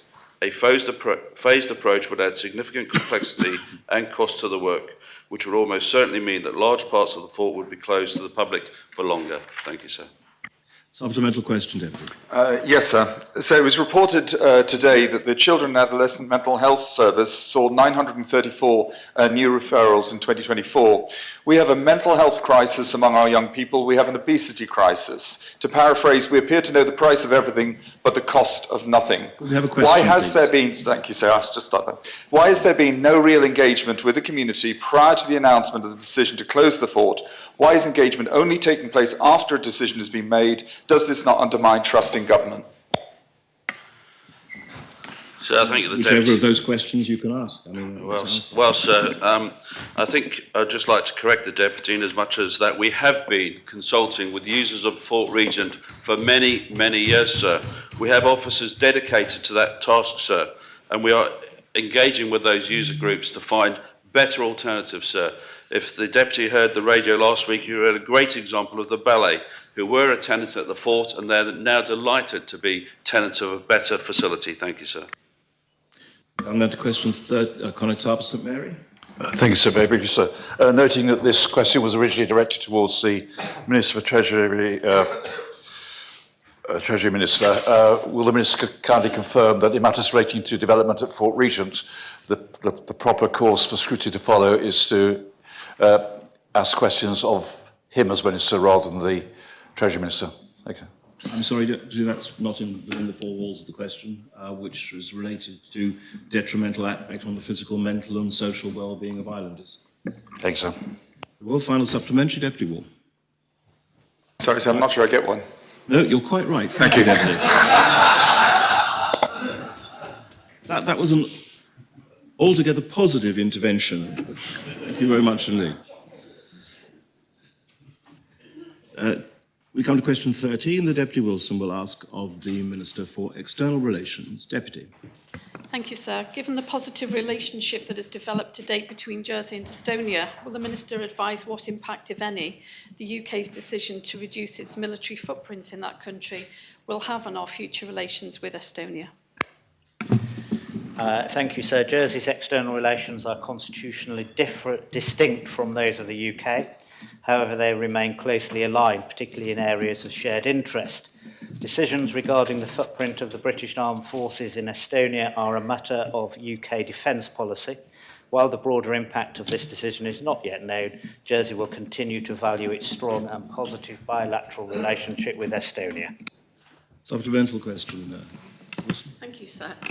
Does the Minister foresee this decision affecting Jersey's broader diplomatic and strategic relationships within the region and elsewhere? So I can only reiterate the answer that I gave to the opening question, that our interests are distinct and we maintain those interests. Matters of defence and the footprint of the British Armed Forces are matters for the United Kingdom government. Come to question 14, that Deputy Ozil will ask of the Minister for Sustainable Economic Development. Thank you, sir. Will the Minister advise what initiatives are being taken, if any, are being supported to enhance competition and reduce grocery prices in the island, given Jersey's ongoing cost of living pressures and the UK flat inflation rate of 2.5 in February 2025? Minister. Thank you, sir. I think it's important, first of all, to point out that Jersey's inflation rate is not vastly dissimilar to the UK's inflation rate, as is suggested or implied by the question. But I'm pleased to say that further to my answer to oral question 46, 2025, the new ferry concession agreement includes price caps on the cost of freight. It also includes a flat rate card, both of which are removed at, aimed at removing an artificial barrier to competition. And obviously price caps mean that they limit the cost of freight importation to the island in the long-term future. The sale by Sandpiper to Morrison's of Morrison's Daily, Iceland and Checkers Express stores will also mean that there are now 4 large grocery retailers on island. Whilst that hasn't come about through government action, it should have the effect of reducing market concentration and enhancing competition. So the Jersey Consumer Council, which I'm pleased to support, has also invested in a new and improved price comparison website. This tool makes it easier for islanders to compare across grocery and fuel retailers. It improves price transparency and encourages greater price-based competition, meeting one of the JCRA's recommendations from its grocery market study in 2023, sir. Supplemental question? Given the time, sir, you want to finish questions? So, no, sir. No, in fact, we've caught up. So the last 2 questions were models of brevity, David. Do you have a supplemental? If only if the last question can be, there's time. Well, no, there are other members who wish to ask questions. Yeah, so I'm grateful for the Deputy's answer, both his written answer and the issue there. Is he planning to do anything going forward? Because the repeated refrain on doorsteps and amongst every chattering people that members speak to is across all types of households, pensioner households, families, all the rest of it. It's the issue of food and grocery prices are the islanders' seemingly number one concerns. And he says that the inflation rate in Jersey is not the same. Whatever the statistics are, sir, which are not actually comparable anyway, would you understand that the real impact, the real lived experience of people in Jersey is that there are grocery prices which are going up, and is he going to do anything to either assuage their concern or do something about it? Sir, the comparison that I make with UK pricing is entirely because the Deputy himself made that comparison in the question, and then he says they are dissimilar. Sir, it is a reality that 80%, if not more, of food in Jersey is imported, compared to around 45% in the UK. We saw a recent food resilience report that I received in November 2024, and it provides several recommendations to help improve food resilience on the island. And these are going to be incorporated in the updating rural economy framework due later this year. We saw in 2023 that the JCRA identified a number of island-specific factors which influence the higher cost of groceries in Jersey when compared to the UK or mainland Europe. And I will continue to work with the JCRA to see where we can make a difference, because I do agree with the Deputy that the cost of groceries in Jersey is always of importance to all islanders. As the Deputy does know, Jersey does sadly have limited levers with which to tackle inflation directly. Monetary policy, which is considered by most economists as the best tool to manage inflation, is not set by us, it's set by the Bank of England. That said, I will continue to use all the levers that I possibly can, and that does include the importance of competition in the island, and that's why it is important that we have seen the sale recently, or the introduction recently, of a new supermarket chain to the island. I will continue to work to see if we can attract European supermarkets as well, sir, as I believe competition is likely to, and new supply chains are likely to bring about a reduction in prices. I have to ask you to stop your answer. Deputy Gardner. Thank you, sir. Would the Minister advise what his action could be when it was reported that new Morrisons introduced to the island, their price is 45% on average higher than in the UK, which obviously doesn't drive any reduction in the cost of living? Sir, I think that's slightly specific to two supermarket chains, and I therefore can't really answer it because I don't have an action plan for specific supermarkets. Very well. Do you have a supplemental to that, given the answer, David?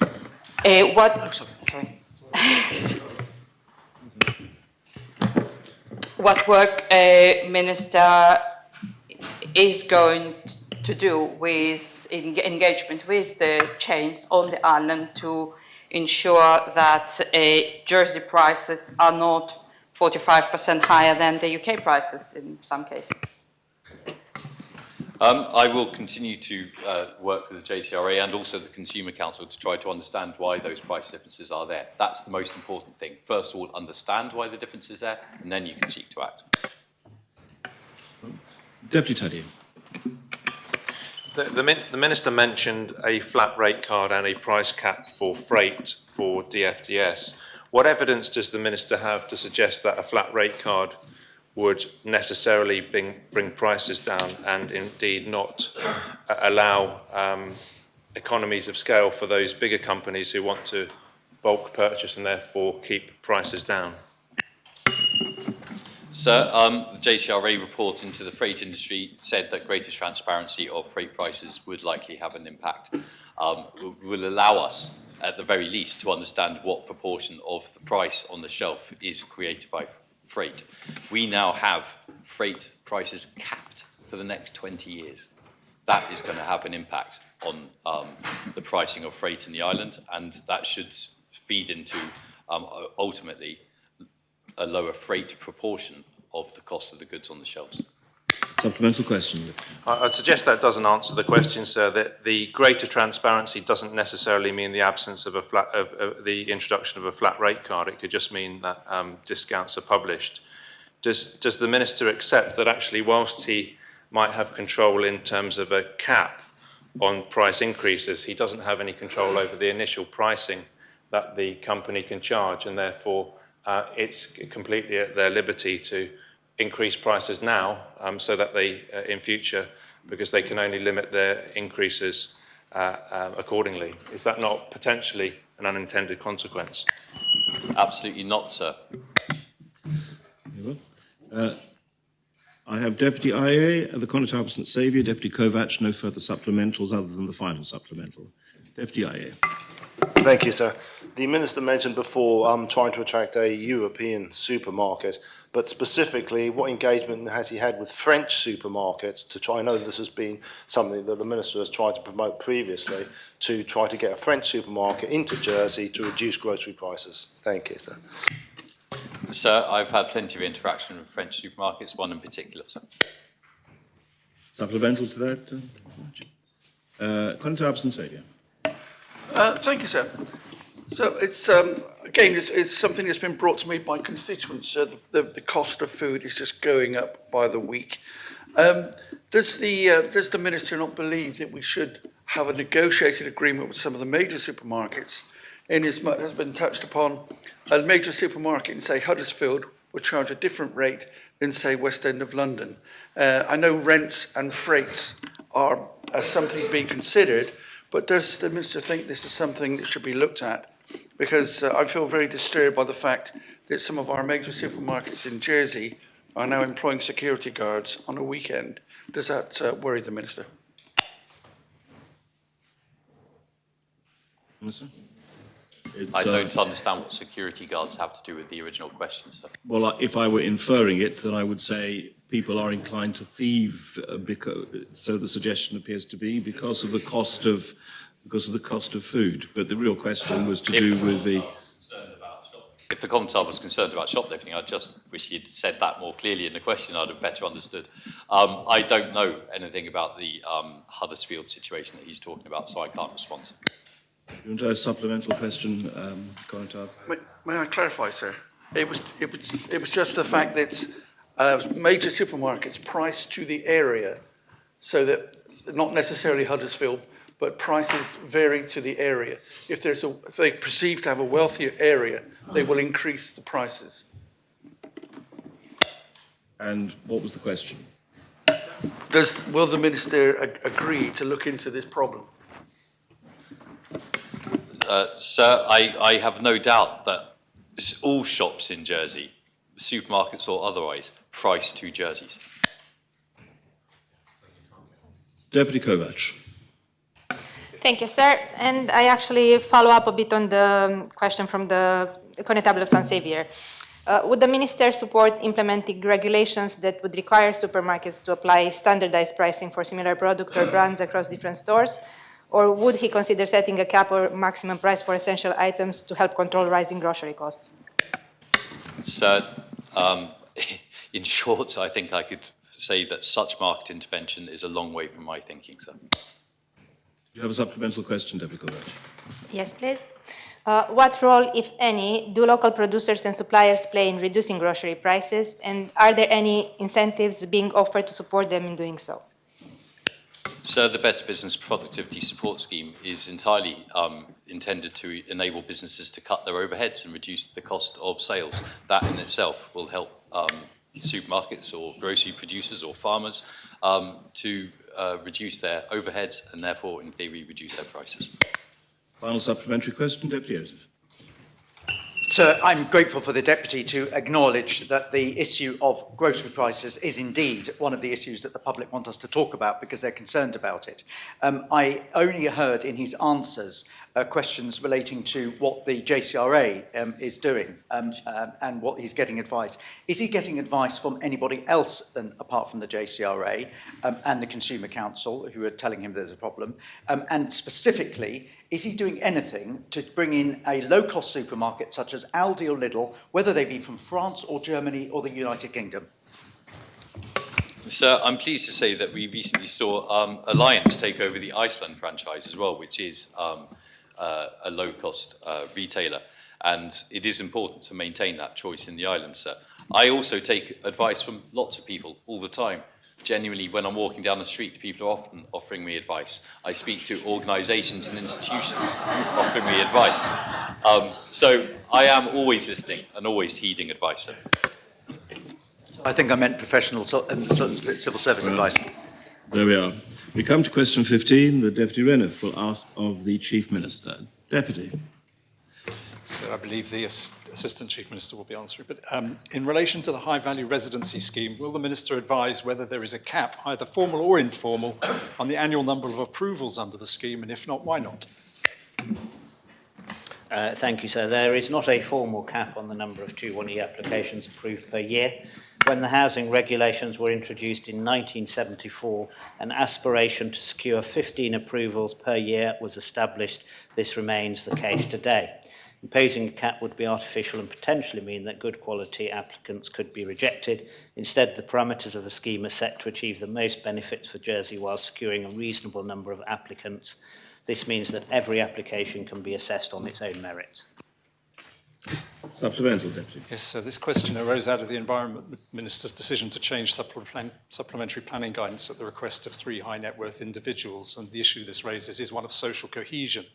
In the absence of a cap, how will the Minister prove that the government is achieving the right In the absence of a cap, how will the Minister prove that the government is achieving the right balance between the benefits of high-value residency and ensuring they do not come to dominate areas of political decision-making in which they have a stake?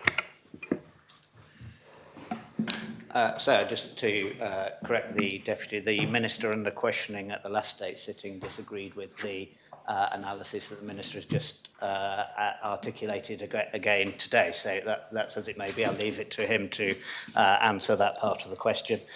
So it can only be done, of course, by looking at the past data and approvals and actual movers are different.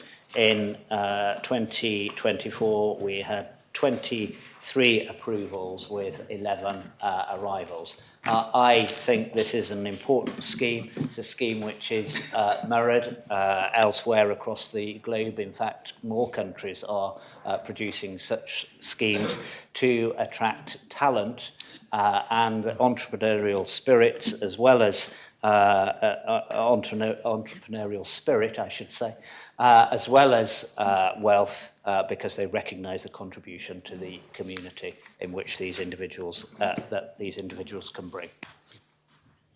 Well, Deputy Alex Curtis. Thank you, sir. The Assistant Chief Minister advised he knew that past approvals for 2024, I believe. Does he know the numbers going further back for the total amount of those who have moved or been approved to the island, and if so, could he share them with the Assembly? Yeah, I do have them, sir, and I'm quite happy to read a list of numbers if the Assembly thinks it's a good use of their time, or I can email them to the to members after. You'd like me to read them out?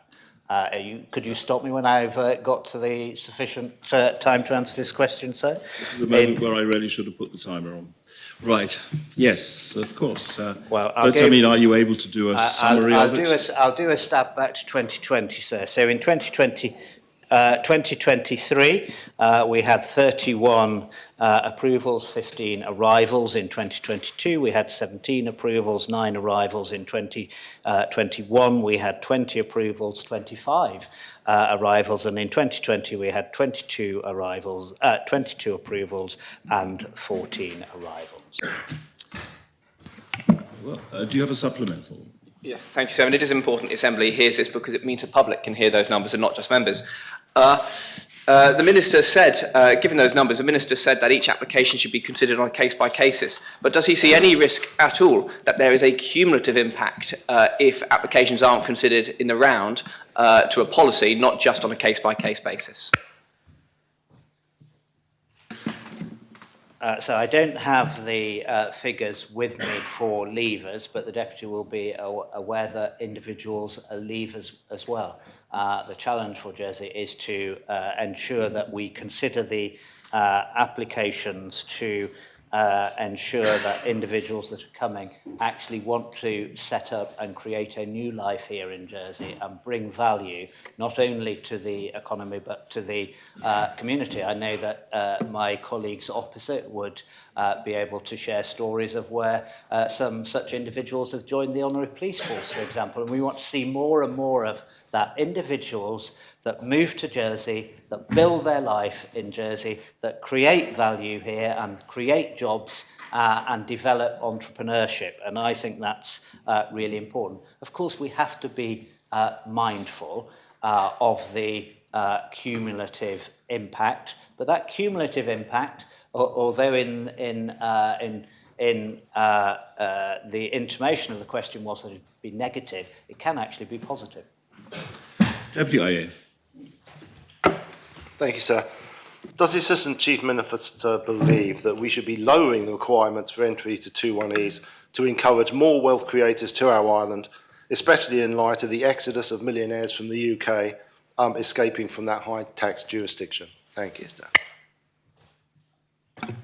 So it's about balance and it's about value. I know some of my colleagues that sits on the Hayward Group on principle disagrees with this policy and on all such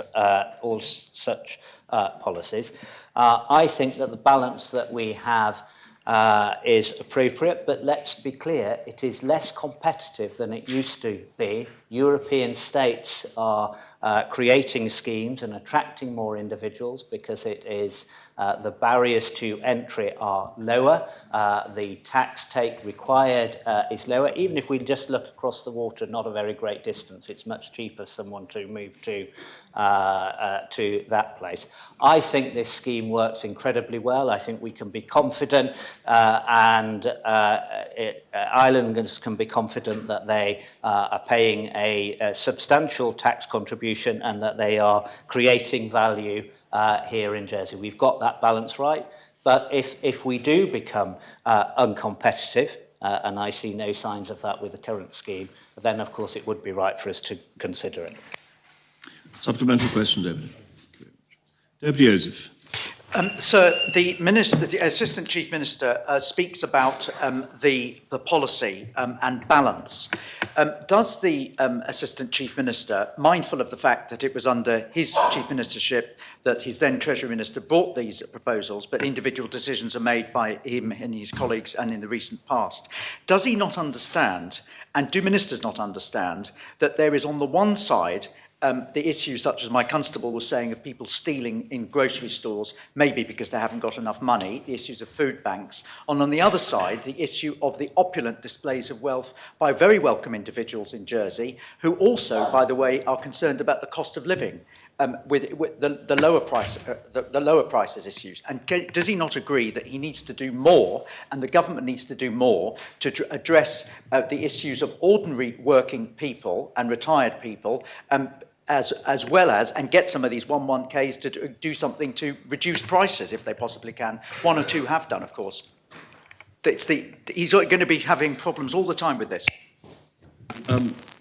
This is perilously getting close to being outside the ambit of the question, which was whether there was an informal or formal cap on the number of approvals. I'm sorry, I don't think I can rule that as being in order on any reasonable interpretation. So the question is about the informal nature of the cap, and is he mindful of in fact that there's an informal cap? Is he mindful of the fact that he needs to be informed about the informal cap that he's got? So I do think, whilst it's perilously close, and I wouldn't presume to suggest anything other than your ruling, I do think it is an important question, because there are 21Es in the past who have sought to reduce prices in particular markets, and I support their work. And it is important, and it's something that those of us who are making decisions are very mindful of. We do not use the skills and talents today of some of these individuals who could help us with the strategic problems that we as an island faces. And asking them to call on their contacts, particularly with things like low-cost supermarkets and sites that they could help to invest in, is a fundamental area where we currently are not benefiting from this policy in the way that we could. And if the Deputy is suggesting he's got ideas and he knows individuals that can help us with this, then we are absolutely all ears, because I believe it benefits islanders, but we have to work harder and harder to prove to islanders the benefit that has been delivered, but future benefit that can be delivered in the areas that he's suggested in his question, sir. Well, supplemental question, Deputy. Joseph? No, sir, he's done it very well, actually. I have There's Deputy... a first time for everything, Yeah. I have Deputy Kovac, then final supplementary. Deputy Kovac. Thank you, sir. Has the government conducted any reviews or studies on the long-term effects of the high-value residency scheme? If yes, when and what was the outcome? If no, why not? So I'm not sure that we've done a recent review. There have been reviews undertaken in the past when I've been sitting in different governmental chairs, but I can't recall off the top of my head exactly when they were. Did you wish to ask a supplementary to that one? Yes, please. How does the minister ensure that the scheme aligns with Jersey's economic goals, avoids increasing inequality or housing unaffordability, and ensures contributions are made to the areas of the economy where Jersey needs it the most? So the Deputy will know that in the previous government, led by Deputy Moore, the parameters of the scheme were changed and the contributions required were substantially increased, and the thresholds of minimum assets and house value purchases were substantially increased at that time. Final supplementary, Deputy Renniff. Yes, sir. Just to be clear, this question isn't arguing against high net worth immigration on principle. It's about the cap. Does the minister accept that there is a point at which there would be too many high net worth people in Jersey, given that it is a cumulative process? If he does, does he not also think it would be good for the government to spell out what this level might be, especially as a cap would require explanation and a spelling out of the relative benefits and costs? Apologies. So I think the difficulty with the approach that the Deputy is outlining is for all of the reasons that members have just asked me to be mindful of in making the decisions. If we had a formal cap and an applicant came in from, let's say, a French family supermarket brand whose name we can think of applied to come here, would we say no to them because we've reached the cap, or wait for another 12 months to so that we can deal with your application? No, they want to know that we can deal with their application professionally and in a timely manner. Having said that, we still have the aspiration to secure 15, and the average, if one looks at those numbers, has been around the 15. So we have not changed our parameters in light of the changes of the non-dom changes in the United Kingdom and all of the exodus from wealth creators spread around Europe and the Middle East. We haven't changed our parameters. We have sought to stick to our knitting because it served Jersey well, and we have focused very much on individuals that can bring their business, that can create jobs, that want to be philanthropic and want to take part in the Jersey community. Very much, Minister. That brings questions with notice to an end. We now move on to questions without notice. The first period is for the Health and Social Services Minister.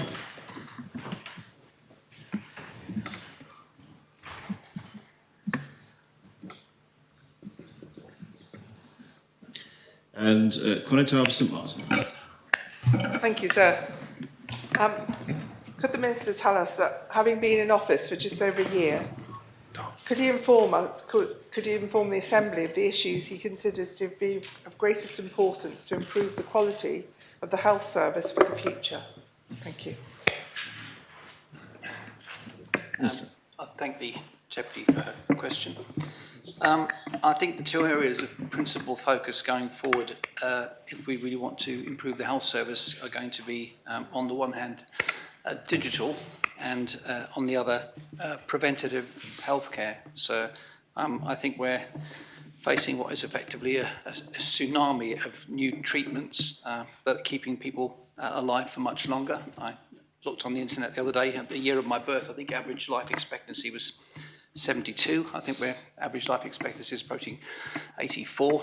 So we've all living 12 years longer, and that's 12 years of intensive treatment. And science is producing a lot more ways of keeping us alive. So I think we've got to have a real focus on keeping people well for longer and investing in screening and better vaccinations and so on. In terms of digital connectivity, we're appallingly badly connected.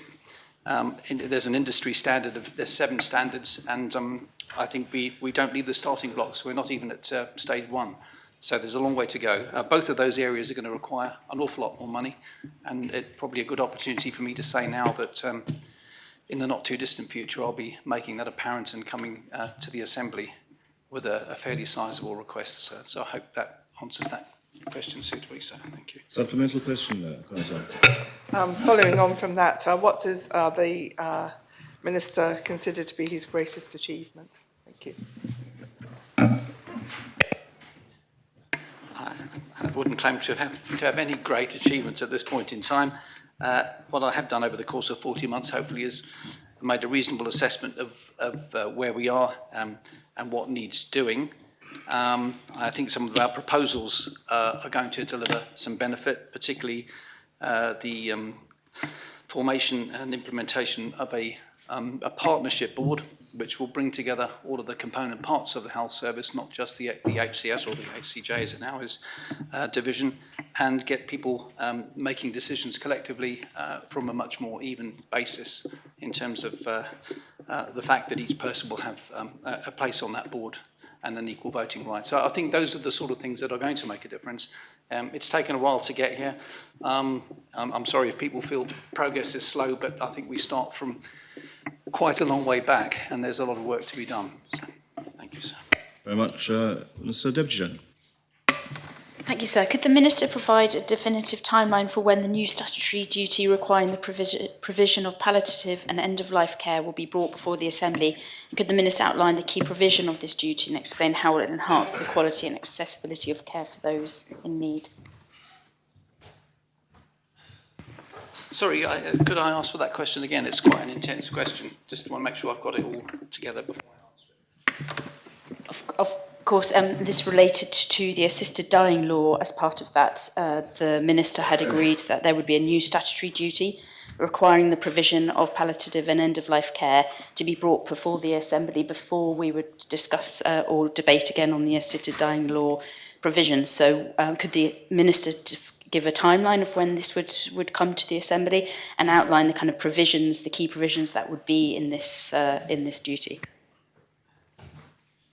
My understanding, the law itself will be back before the Assembly towards the end of the year. That particular provision, no, I can't off the balls of my feet give an exact timeline or a full detail of what that will contain, but I'm very happy to get that information and forward it to the Deputy later today. Sir. Thank you, Minister. Supplemental question, Deputy. Yes, sir, and I thank the Minister for giving that information, because I believe that many in the Assembly were asking for that before the assisted dying law legislation would be discussed again. And the Minister reminds the Assembly and Islands regularly that there is limited money for health. Could you ask a question, please, How Deputy? does the Minister plan to ensure that sufficient funding and resources are allocated to effectively implement this statutory duty, especially given that it is specifically linked to the delivery of the assisted dying law? Having visited hospice fairly recently and had a meeting with the team there and gone through their numbers, I'm aware that they've had a fairly significant uplift in their funding in recent times in any event. As regards to any commitment we've made to bringing things to the Assembly before the law comes forward, if that's what we've committed to do, then I can confirm that we'll certainly stick to those commitments. Deputy Wilson. Thank you, sir. Could the Minister advise what work is going on in his department to address the rising cost of nursing and residential care home fees? Minister.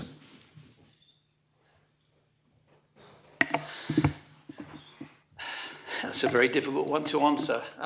That area of care is looking for more funding, and I have to say I don't think there's a single area of care within the whole system that isn't looking for more funding. So we see the same in dementia care. We see the same in the treatment of diabetes. We're simply short of money on every front. which brings me to another piece of work that we're doing at the moment, and this won't go down well with anybody. I've tried to make the point that we need more money for health because health provision is getting more and more complicated. And we are starting to look at where we may have to introduce certain charges in certain areas of health to increase the total fund of money coming in.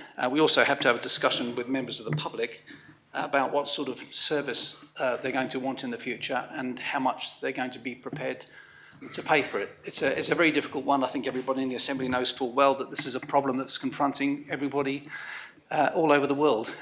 It's a difficult one, and I want to hope that we can be at the front end of things tackling that head on. So. Supplemental question, Deputy Wilson. Thank you, sir. Thank the Minister for his response on that. In some instances, there have been increases of up to 13.9% increase in fee charges. And would the Minister please explain, given that situation, how he will ensure high quality care remains accessible and affordable to Jersey residents, particularly those on fixed incomes and pensions? That figure comes as something of a surprise to me, sir. I wasn't aware of anything that extraordinarily high. Be very happy to speak to the deputy later to find out what that situation is. It just strikes me if anybody in the care home business is raising their rates by nearly 40%, they're going to struggle to get the right amount of people using their services. But I'm very, very happy to look at that. In terms of what we'll do going forward, I can only commit in this area to doing what I'm going to try and do in every area and apportion the resources that we've got as fairly as we possibly can. And I don't think I can commit to doing anything much more than that, sir. So can I just clarify, it wasn't 40%, it was 13.9%, so the Minister may just like to be aware of that figure. Well, I think that's a point of clarification, and that's I thought it was perfectly... 39%, sorry, apologise. Deputy Joseph. Sir, the Minister has inherited a health advisory board, and I think the Assembly made a decision at the time to have an 18 months longevity of it. Would the Minister advise the Assembly kindly what he's going to do with the advisory board? He's spoken of it, and when our members going to be able to discuss the long-term putting in place of the advisory board, because I think he's found it quite useful, is he not? Yes, we've reached the point of review, which is currently being undertaken. On a personal level, I thank them publicly. I think we're very, very lucky to have some extremely experienced, good people to work with, and they've been very, very helpful to me and to the team. So I'll be very happy to recommend they continue. I certainly hope that they wish to. I think they found Jersey a particularly intriguing place to work, very different to anything else, and I'm certainly hopeful that we can retain their services going forward. So. Supplemental question, Deputy. Sir, I'm genuinely pleased to hear the Minister thanking the board, because of course it was very controversial, as the Minister will remember. The State Assembly resolution is that he needs to come back to the State Assembly in continuing the board because it's only got 18 months life. Is he aware of that, and can we look forward to receiving his long-term plan for a board in the very short term, because it's obviously part of his rebuilding of the health service? So I'm acutely aware of the fact that it's an 18-month timeline. I rather suspect we might be trespassing beyond that, and I apologise to the Assembly. It's not for lack of wanting to have dealt with it, but we certainly will be coming back to the Assembly to discuss that, and with certainly on a personal level and from the team, a recommendation to maintain their very professional services. So. Deputy Taddy. Thank you, sir. At the end of last year, the Minister gave an answer identifying 3 areas of treatment that had waiting times of more than 6 months. They were bariatric medicine, gastroenterology and clinical genetics. He also said that after 52 weeks, patients have been waiting, they're given a family questionnaire to complete and return. Can he advise whether or not those forms have now been processed and what the results are in terms of bringing down waiting times? No, I'm not able to confirm whether that's happened or not, sir. Once again, I'm very happy to make that inquiry and let the Deputy know as soon as I can. So. Supplementary to that, Deputy? Yes, sir. I mean, so specifically when it comes to clinical genetics, which I understand is relating to those being screened for potential breast cancer, could he clarify whether, he did say that he hoped that by Q2 of 2025 that there will be no patients waiting longer than 6 months for this screening service. Can he confirm whether he is still on target to meet that aspiration?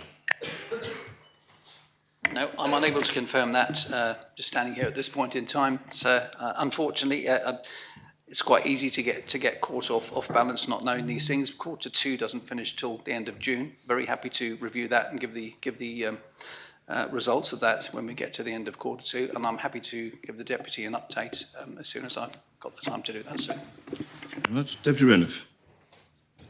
Thank you, sir. In the budget of 2025, the financial recovery plan savings had been reprofiled to a less aggressive timeline. Is the Minister on target to meet the reprofiled financial recovery plan savings of £8 million this year and £9 million next year? Well, sir, we're only 12 weeks into the year, but I have to say, unfortunately, that the budget is already slightly overstretched. In terms of the actual financial recovery plan, I've got a meeting at the end of next week to get an update on that. Once again, that's information that I'm very happy to pass on to the Deputy once I've had that update. It's not something I've looked at for a number of weeks. So. Supplemental question. Very much. Deputy Aye. Thank you, sir. Does the Minister still expect a planning determination to be made for the St Saviour's Health Village by the end of this year? Thank you, sir. As the Deputy knows, we're working on both of the secondary sites, Kensington Place and the Health Village. The plan is to have something fairly substantial by the end of this year. I mean, whether it'll be a month or two either way, everybody will know that there's been a big focus on trying to get the planning permission and to engage a main contractor for the construction of the acute service at Overdale, and I think everybody appreciates that that has to be our primary concern at the moment. So the target is for then, and hopefully we'll be with it within a month or two of that. So. Supplemental question, Deputy Aye. Thank you, sir. So does this mean that the Minister has been able to purchase the fields that are surrounding the property, or is the Minister considering a compulsory purchase of those fields? Thank you. I think some preliminary discussions have taken place. I don't think we're looking at compulsory purchase at this point in time. So, as I say, planning permission and engaging a principal contractor have been the main points of focus up till now. We're making good progress on the appointment of a contractor, and we'll be revisiting these things in the coming months. So. Deputy Sutton. Thank you, sir.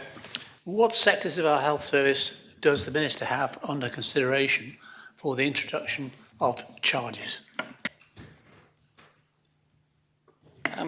I think it would be, until we've done some more work, I don't think it would be wise at this stage to start speculating. There is a whole range of things that we're looking at, and if the Deputy doesn't mind, I'll refrain from making any comments at this stage, because this is going to be a very sensitive situation to deal with, and I think we need to be sure of our ground before we make any public statements. Supplemental. Thank you, sir. When does the Minister think he may be able to inform us what charges are likely where? Sir, I think our course of action won't involve me coming to tell people what the charges are. I think what we're going to do is develop a whole range of options, and this is one I know I've been criticised by not liaising with the public on some matters, and I continue to defend that position, but I think on this one we really will have to have a proper consultation process. So I want to handle this professionally and properly. I want people to know what we're proposing, and I want them to know why we're proposing it, and I'd like to have feedback from people as to what health service they want as a core service and how they feel that they should That brings the period of questions to an end, Minister. Well, we come on to questions for the Minister for International Development. Deputy Jean. Thank you, sir. Would the Minister be able to explain how often she reviews the criteria and measures JOA has for selecting partner countries? Thank you, sir. We review our strategic plan on an annual basis to refresh it. And indeed, we had such a meeting on the 10th of March this year. And we have considered all the countries that we support for our sustainable development grants.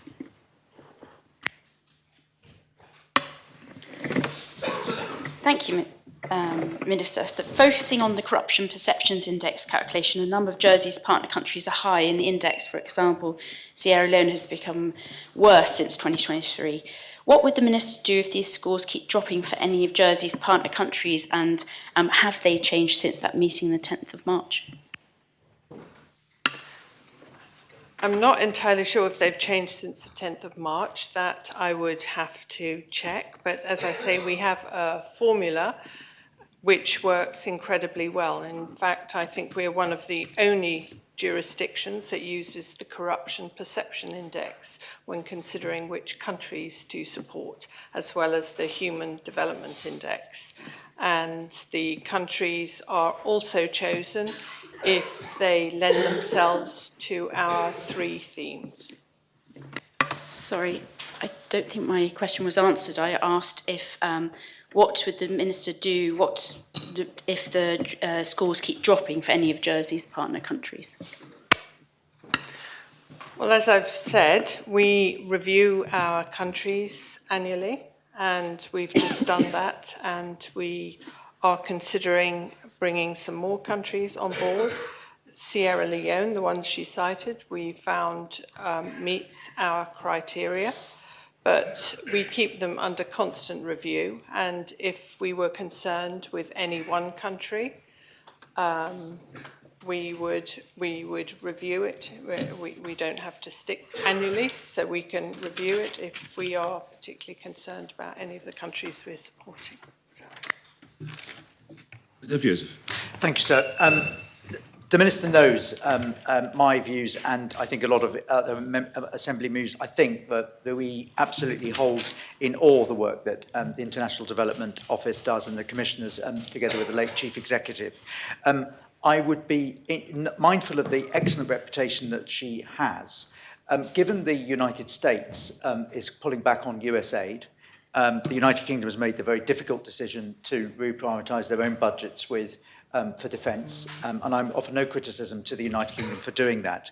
Could the Minister advise the Assembly, is she seeing, and her officials, seeing a marked increase in terms of demand for what is now a much poorer world in the world of available resources from big countries like the United States, and is that going to have an impact on her work? Thank you for that question. Yes, indeed, the decision by the United States is having it does carry with it significant implications. We haven't partnered with USAID directly, apart from one particular NGO, Mercy Corps, and we're working with them to assess the core expenses. But at this point, we're not overly concerned. However, having said that, we have been contacted by many NGOs who are concerned that they can't complete their projects. They are in search of bridging loans or support of that nature. So it is extremely concerning. I mean, the US donation in US contribution was 71 billion last year, of which USAID got 40% of that. So it is having a significant impact. Supplementary question. Thank you, sir. I'm grateful for the Minister because I think this is the big issue, and the Minister would agree this is the big issue that her officials will be having. Mindful of the follow-up question I have is mindful of the earlier comments that the Assistant Chief Minister was making about the high net worth individuals in Jersey and the huge amount of work that she's managed to do, not only to get benefit from the leverage of our states grant, but also the private sector engagements that she's doing. Does she see an opportunity for Jersey to be really making a difference in a world where there is huge scarce resources for aid, but Jersey can do it differently and do it well in a targeted way? And would she have ministerial support of her colleagues to try and do a Jersey, not nothing grand, world class, all the rest of it, but a Jersey-sized solution of an otherwise really problematic world where Jersey could make a difference? Has she thought about that? I'm sure she has. Thank you, sir. And I thank the Deputy for his question. Yes, indeed, we have thought about that because obviously we have the 21Es who I have to say, I've got one such person on the Commission who contributes hugely and is of great value to the board. But yes, there is, I don't know about untapped, but certainly leverage there. Although I would have to say that any contribution made from other than taxpayers' money, other than tax money, would not be considered as overseas development assistance. So it wouldn't make our contributions look any higher, although obviously it would have huge amounts of benefit to beneficiaries, but we are exploring various vehicles like impact investment bonds and things like that. Any other questions for this Minister? If there are no other questions for this Minister, the remainder of this period and the following 15 minutes are questions for the Chief Minister.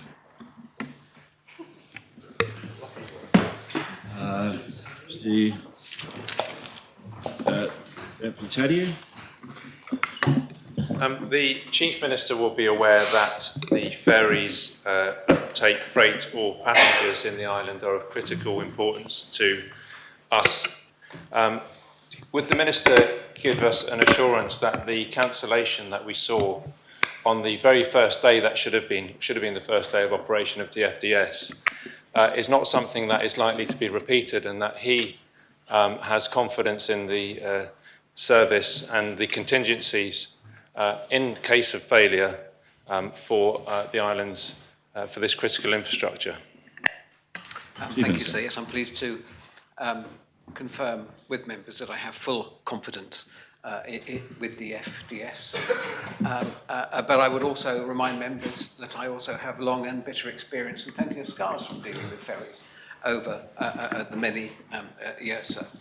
I think we are going to have a long and productive relationship with the FDS. It's most unfortunate that they had this problem, sir. I have been briefed along with the Minister for Sustainable Economic Development on the details of what has happened, sir, and the FDS and the authorities remain confident that this will be sorted in due course, sir. It relates to new ramp that was put on the boat, sir, to handle further freight deliveries to and from France. An upgrade of that was required. That needs to be signed off, and some conditions from the MCA in relation to the change of flag status, which I'm told are all achievable, sir. I can't say exactly when the fast ferry operating to St Malo will be in service. I hope within the next week or two at the very most, sir. But in the meantime, I understand the FDS are placing contingency in place and would be informing their passengers accordingly. Supplemental question, Deputy. Thanks, sir. So it could be argued that Jersey passengers are a lot more patient than potential customers elsewhere in the world, but it has to be pointed out that the ferry operator missed their first day of work, so to speak, because the boat simply wasn't ready. Now, could the Minister perhaps clarify, because the announcement was made on Thursday afternoon, that of the cancellation, when he was first informed and when the Minister for Economic Development was first informed of that cancellation?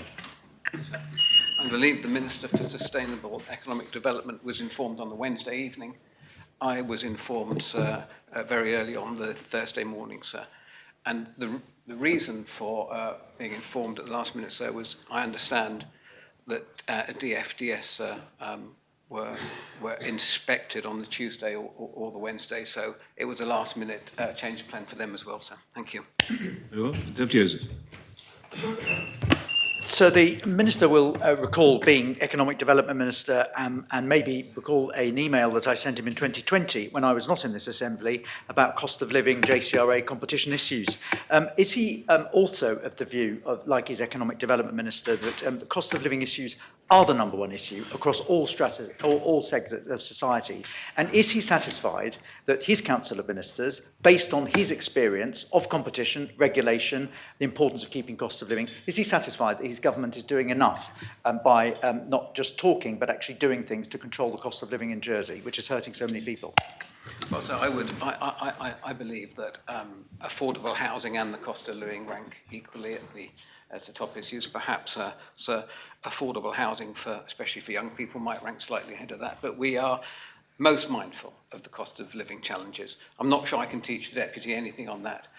He's been a supporter and a promoter of increasing competition in Ireland because we've had cost of living, inflationary price differential problems for many, many decades, for some of the reasons that the Minister for Economic Development explained earlier. So this government has taken action to reduce where it can use some of the levers to help with the cost of living. For example, the freezing of duties on alcohol, so the reduction in GP fees and other solutions, sir, as well as outlined in the common strategic policy.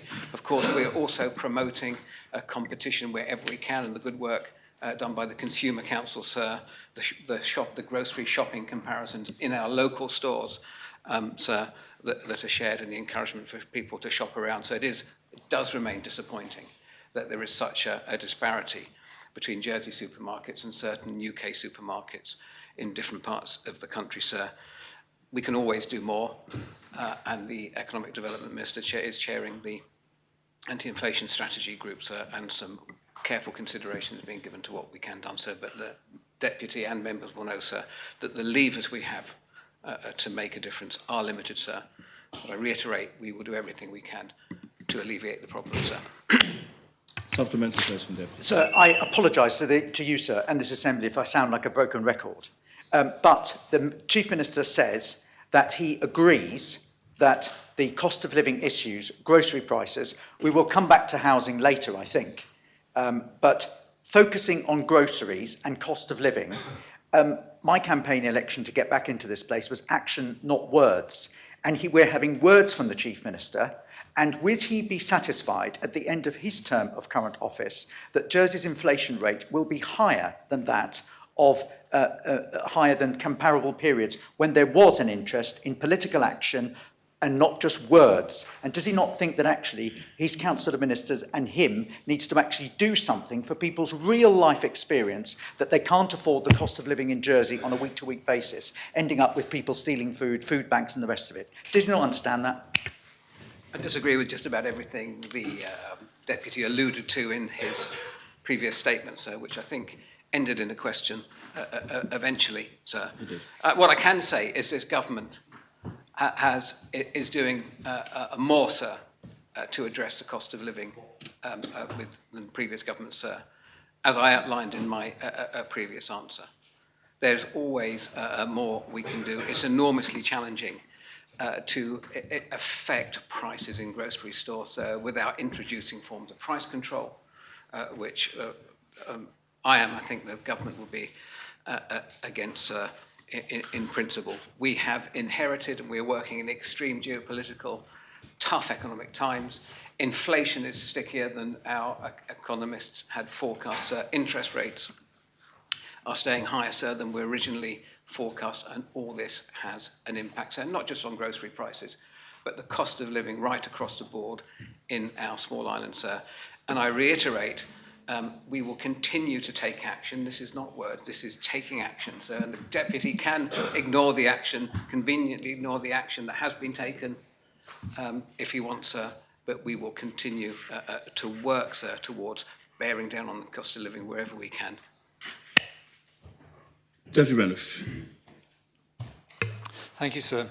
The Housing Minister has proposed a new residential tenancy law. Can the Chief Minister confirm whether he supports it and whether it is a government proposition? Yes, I do support, sir. I do support the residential tenancy law. It is, I can't remember where it's lodged by the Council Minister or the Housing Minister. Housing Minister, I think, sir. It has been discussed at Council of Ministers meeting thoroughly on a number of occasions, sir. The majority of ministers are in support. There are ministers that have expressed a reservation, sir, on certain aspects of it. Thank you. Supplemental question, Deputy Renouf. So, yes, can I confirm therefore whether the Council of Ministers will be voting for it? Well, sir, I suspect the majority of ministers will be supporting it. I understand that some ministers will be unable to support certain aspects of it, and it's up for debate how we're going to take the proposition, the legislation, when it's presented to the Assembly, sir, whether it's possible to take certain aspects in part of it. But I expect the majority of ministers to support it, sir, with one or two exceptions. Thank you. Deputy IA. Thank you, sir. The Infrastructure Minister just mentioned his plan for the regeneration of Fort Regent. How does the Chief Minister intend to fund the regeneration, or will this be funded by private investment? Thank you, sir.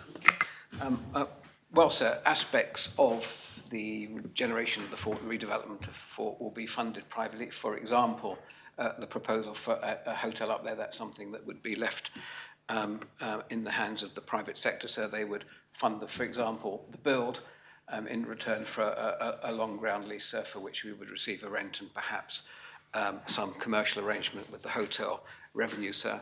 The rest will be funded by the government, sir, as outlined in the presentations to States members made yesterday, sir.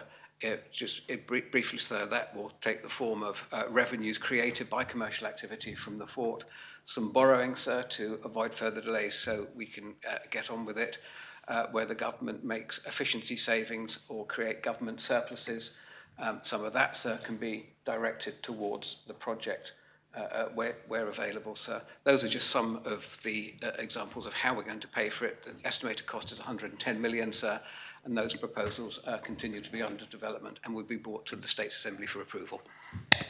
Supplemental question, Deputy. Thank you, sir.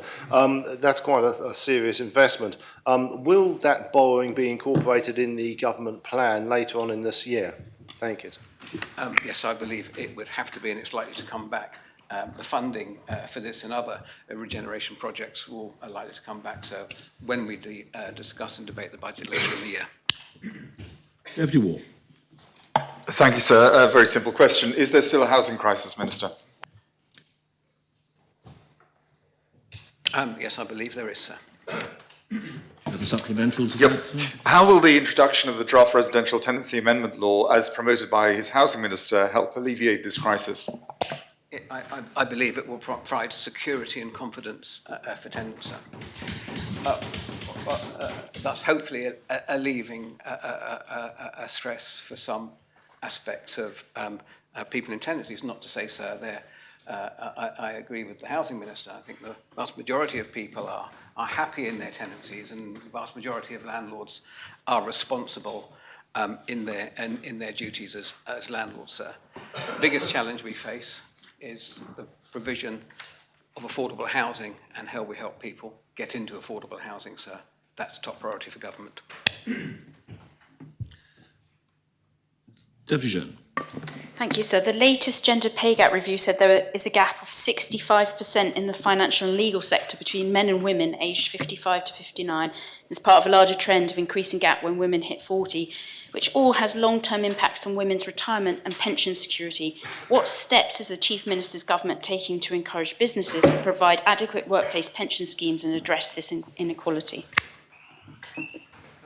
Well, so I'm pleased to see some progress has been made in gender pay gap in the private sector, but we still have a way to go. So I think if you examine the statistics in the financial services sector, there is some welcome news if you look at the age demographics. The pay gap is unwelcomely higher in the older gender brackets, indicating that there is some legacy there, sir, but we're seeing progress in the younger age demographics where the pay is much more equal. Whilst the government, sir, doesn't agree at this stage with introducing legislation to force private businesses to publish their data, so we will continue to work with them, sir, to encourage them to do that, and also, sir, to lead by example where possible with our employees in the public sector. Supplemental question, Deputy Chair. So I think my question was related to pensions and the fact that there will be pension inequality because of these gaps. So I had asked the Chief Minister again, what is the government taking any encouraging any businesses to provide adequate workplace pension schemes and address inequality, and maybe also taking his response about the fact that this is legacy. It is not legacy. There really does have to be a question and not a speech. He didn't answer my questions at the beginning about pension. Well, pension certainly featured as part of the question, but I think the Chief Minister addressed a significant part. I'm happy to, if you wish to say a supplementary to specify pension answers, then I'm content with that, sir. Yes, sir. Could the Chief Minister say what government is doing to encourage businesses to provide adequate workplace pension schemes to address this inequality? Well, sir, that is a policy under development, I believe, is on the agenda of the Social Security Minister, sir, although given the current economic climate, sir, and the introduction of the living wage over the next 2 years, sir, it was agreed sensible to defer the introduction of, or further introduction of the workplace pension programme, sir, until we'd got through the current challenges. But that is on the agenda, sir. I'm supportive in principle of that. I'm not sure there's much we can do about the gender pay gap that we've inherited. That is legacy, sir. And of course, private workplace pensions in the financial services sector based on salaries will unfortunately carry that deficiency through with them into the future, sir. But I just want to reassure members that is something that the government, possibly the next government in this Assembly, will have to agree with in due course, sir. Thank you. Deputy Gardner. Thank you, sir. Further to the amendment, further to adoption of the Amendment 3 for the Common Strategic Policy, in which was stated that we will enable design of homes for our aging population to allow them to remain living independently, would the Chief Minister advise which minister at the Council of Ministers is responsible to develop policies in this area and to achieve the objectives of Common Strategic Policy? Thank you, sir. Could I just clarify the question, sir? Was it in relation to sheltered accommodation for the elderly? Did I hear correctly?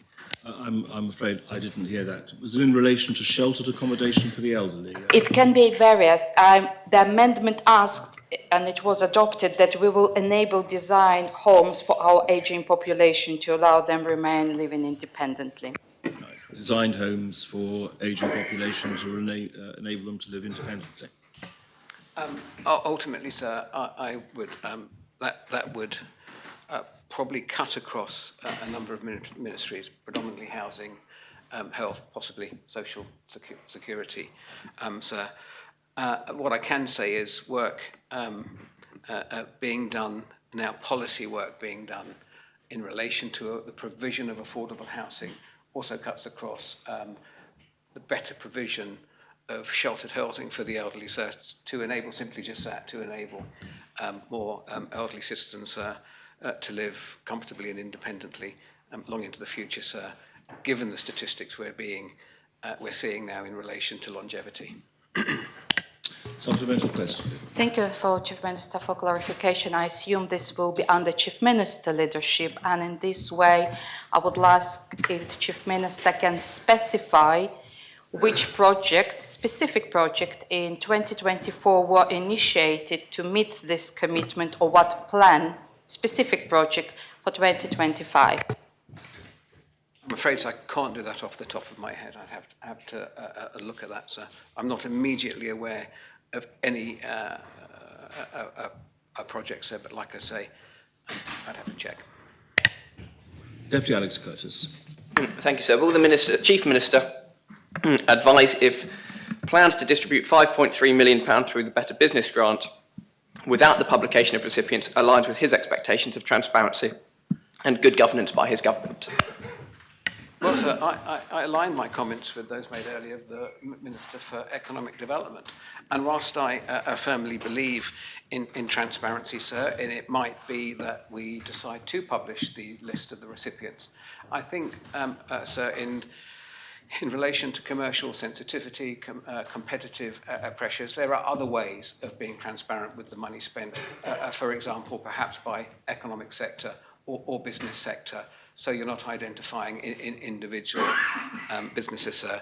I do, however, believe it's important that when grants are given, the accompanying agreements, sir, the accompanying sort of business plan is closely monitored by officials during the periods for which we expect to see an economic benefit from those grants. Supplemental question, Deputy. Thank you, sir. Yes, in 2021, as Economic Development Minister, the Chief Minister was happy to publish the list of every recipient of the Rural Support Scheme and the amount they received, some as low as £1,500. Would he advise why his stance on transparency for public money has changed?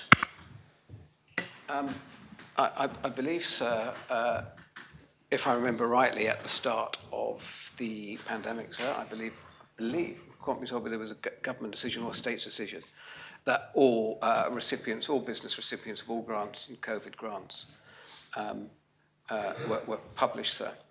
I can't specifically remember. Could the Deputy just remind me of which grant scheme he was talking about, sir? Thank you, sir. I don't want to take up time, but this is the Rural Support Scheme, nothing related to COVID, and the Minister was happy to answer it in a written question to Deputy Higgins. Well, I can't recall that, sir, but what I will say is that I'm happy to change my mind, sir, when presented with new evidence and new reasons to do so. Thank you. Deputy Porrier.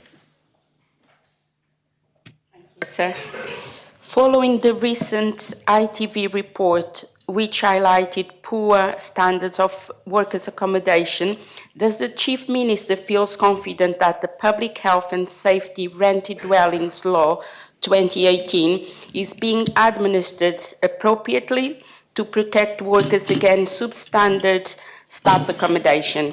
Thank you. I'm not aware that it's not being administered appropriately, sir, and I have every reason to believe it is.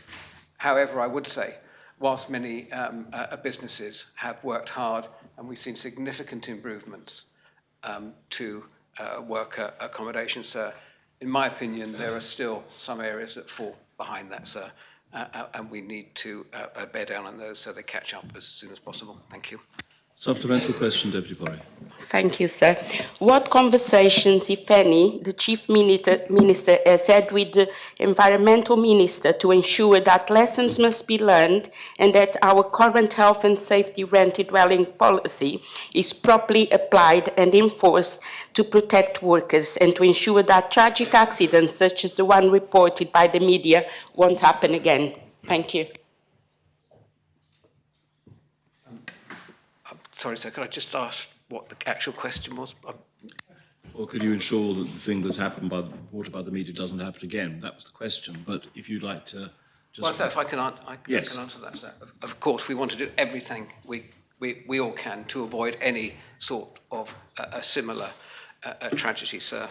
And ministers and this government will be engaged with all the appropriate stakeholders, sir, to ensure we can avoid such tragedy in the future. Thank you. Deputy Wilson. Thank you, sir. Does the Chief Minister see evidence of widening inequality as a result of his government's approach to the cost of living situation? And if so, what particular inequalities are proving hard to resolve?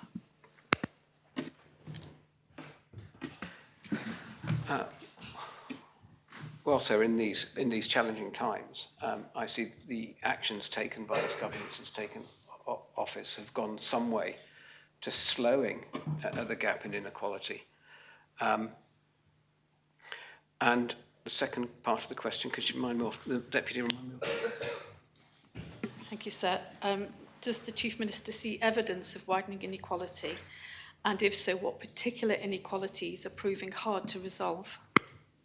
I'm not sure, really, in the context of inequality. Could you be a little bit more specific, please? Certainly, sir. For example, poverty, also inequality in access to services. We are absolutely running against time, so the reality is there's 5 seconds left. It's not going to be without listing any specific examples, and time's up, Chief Minister.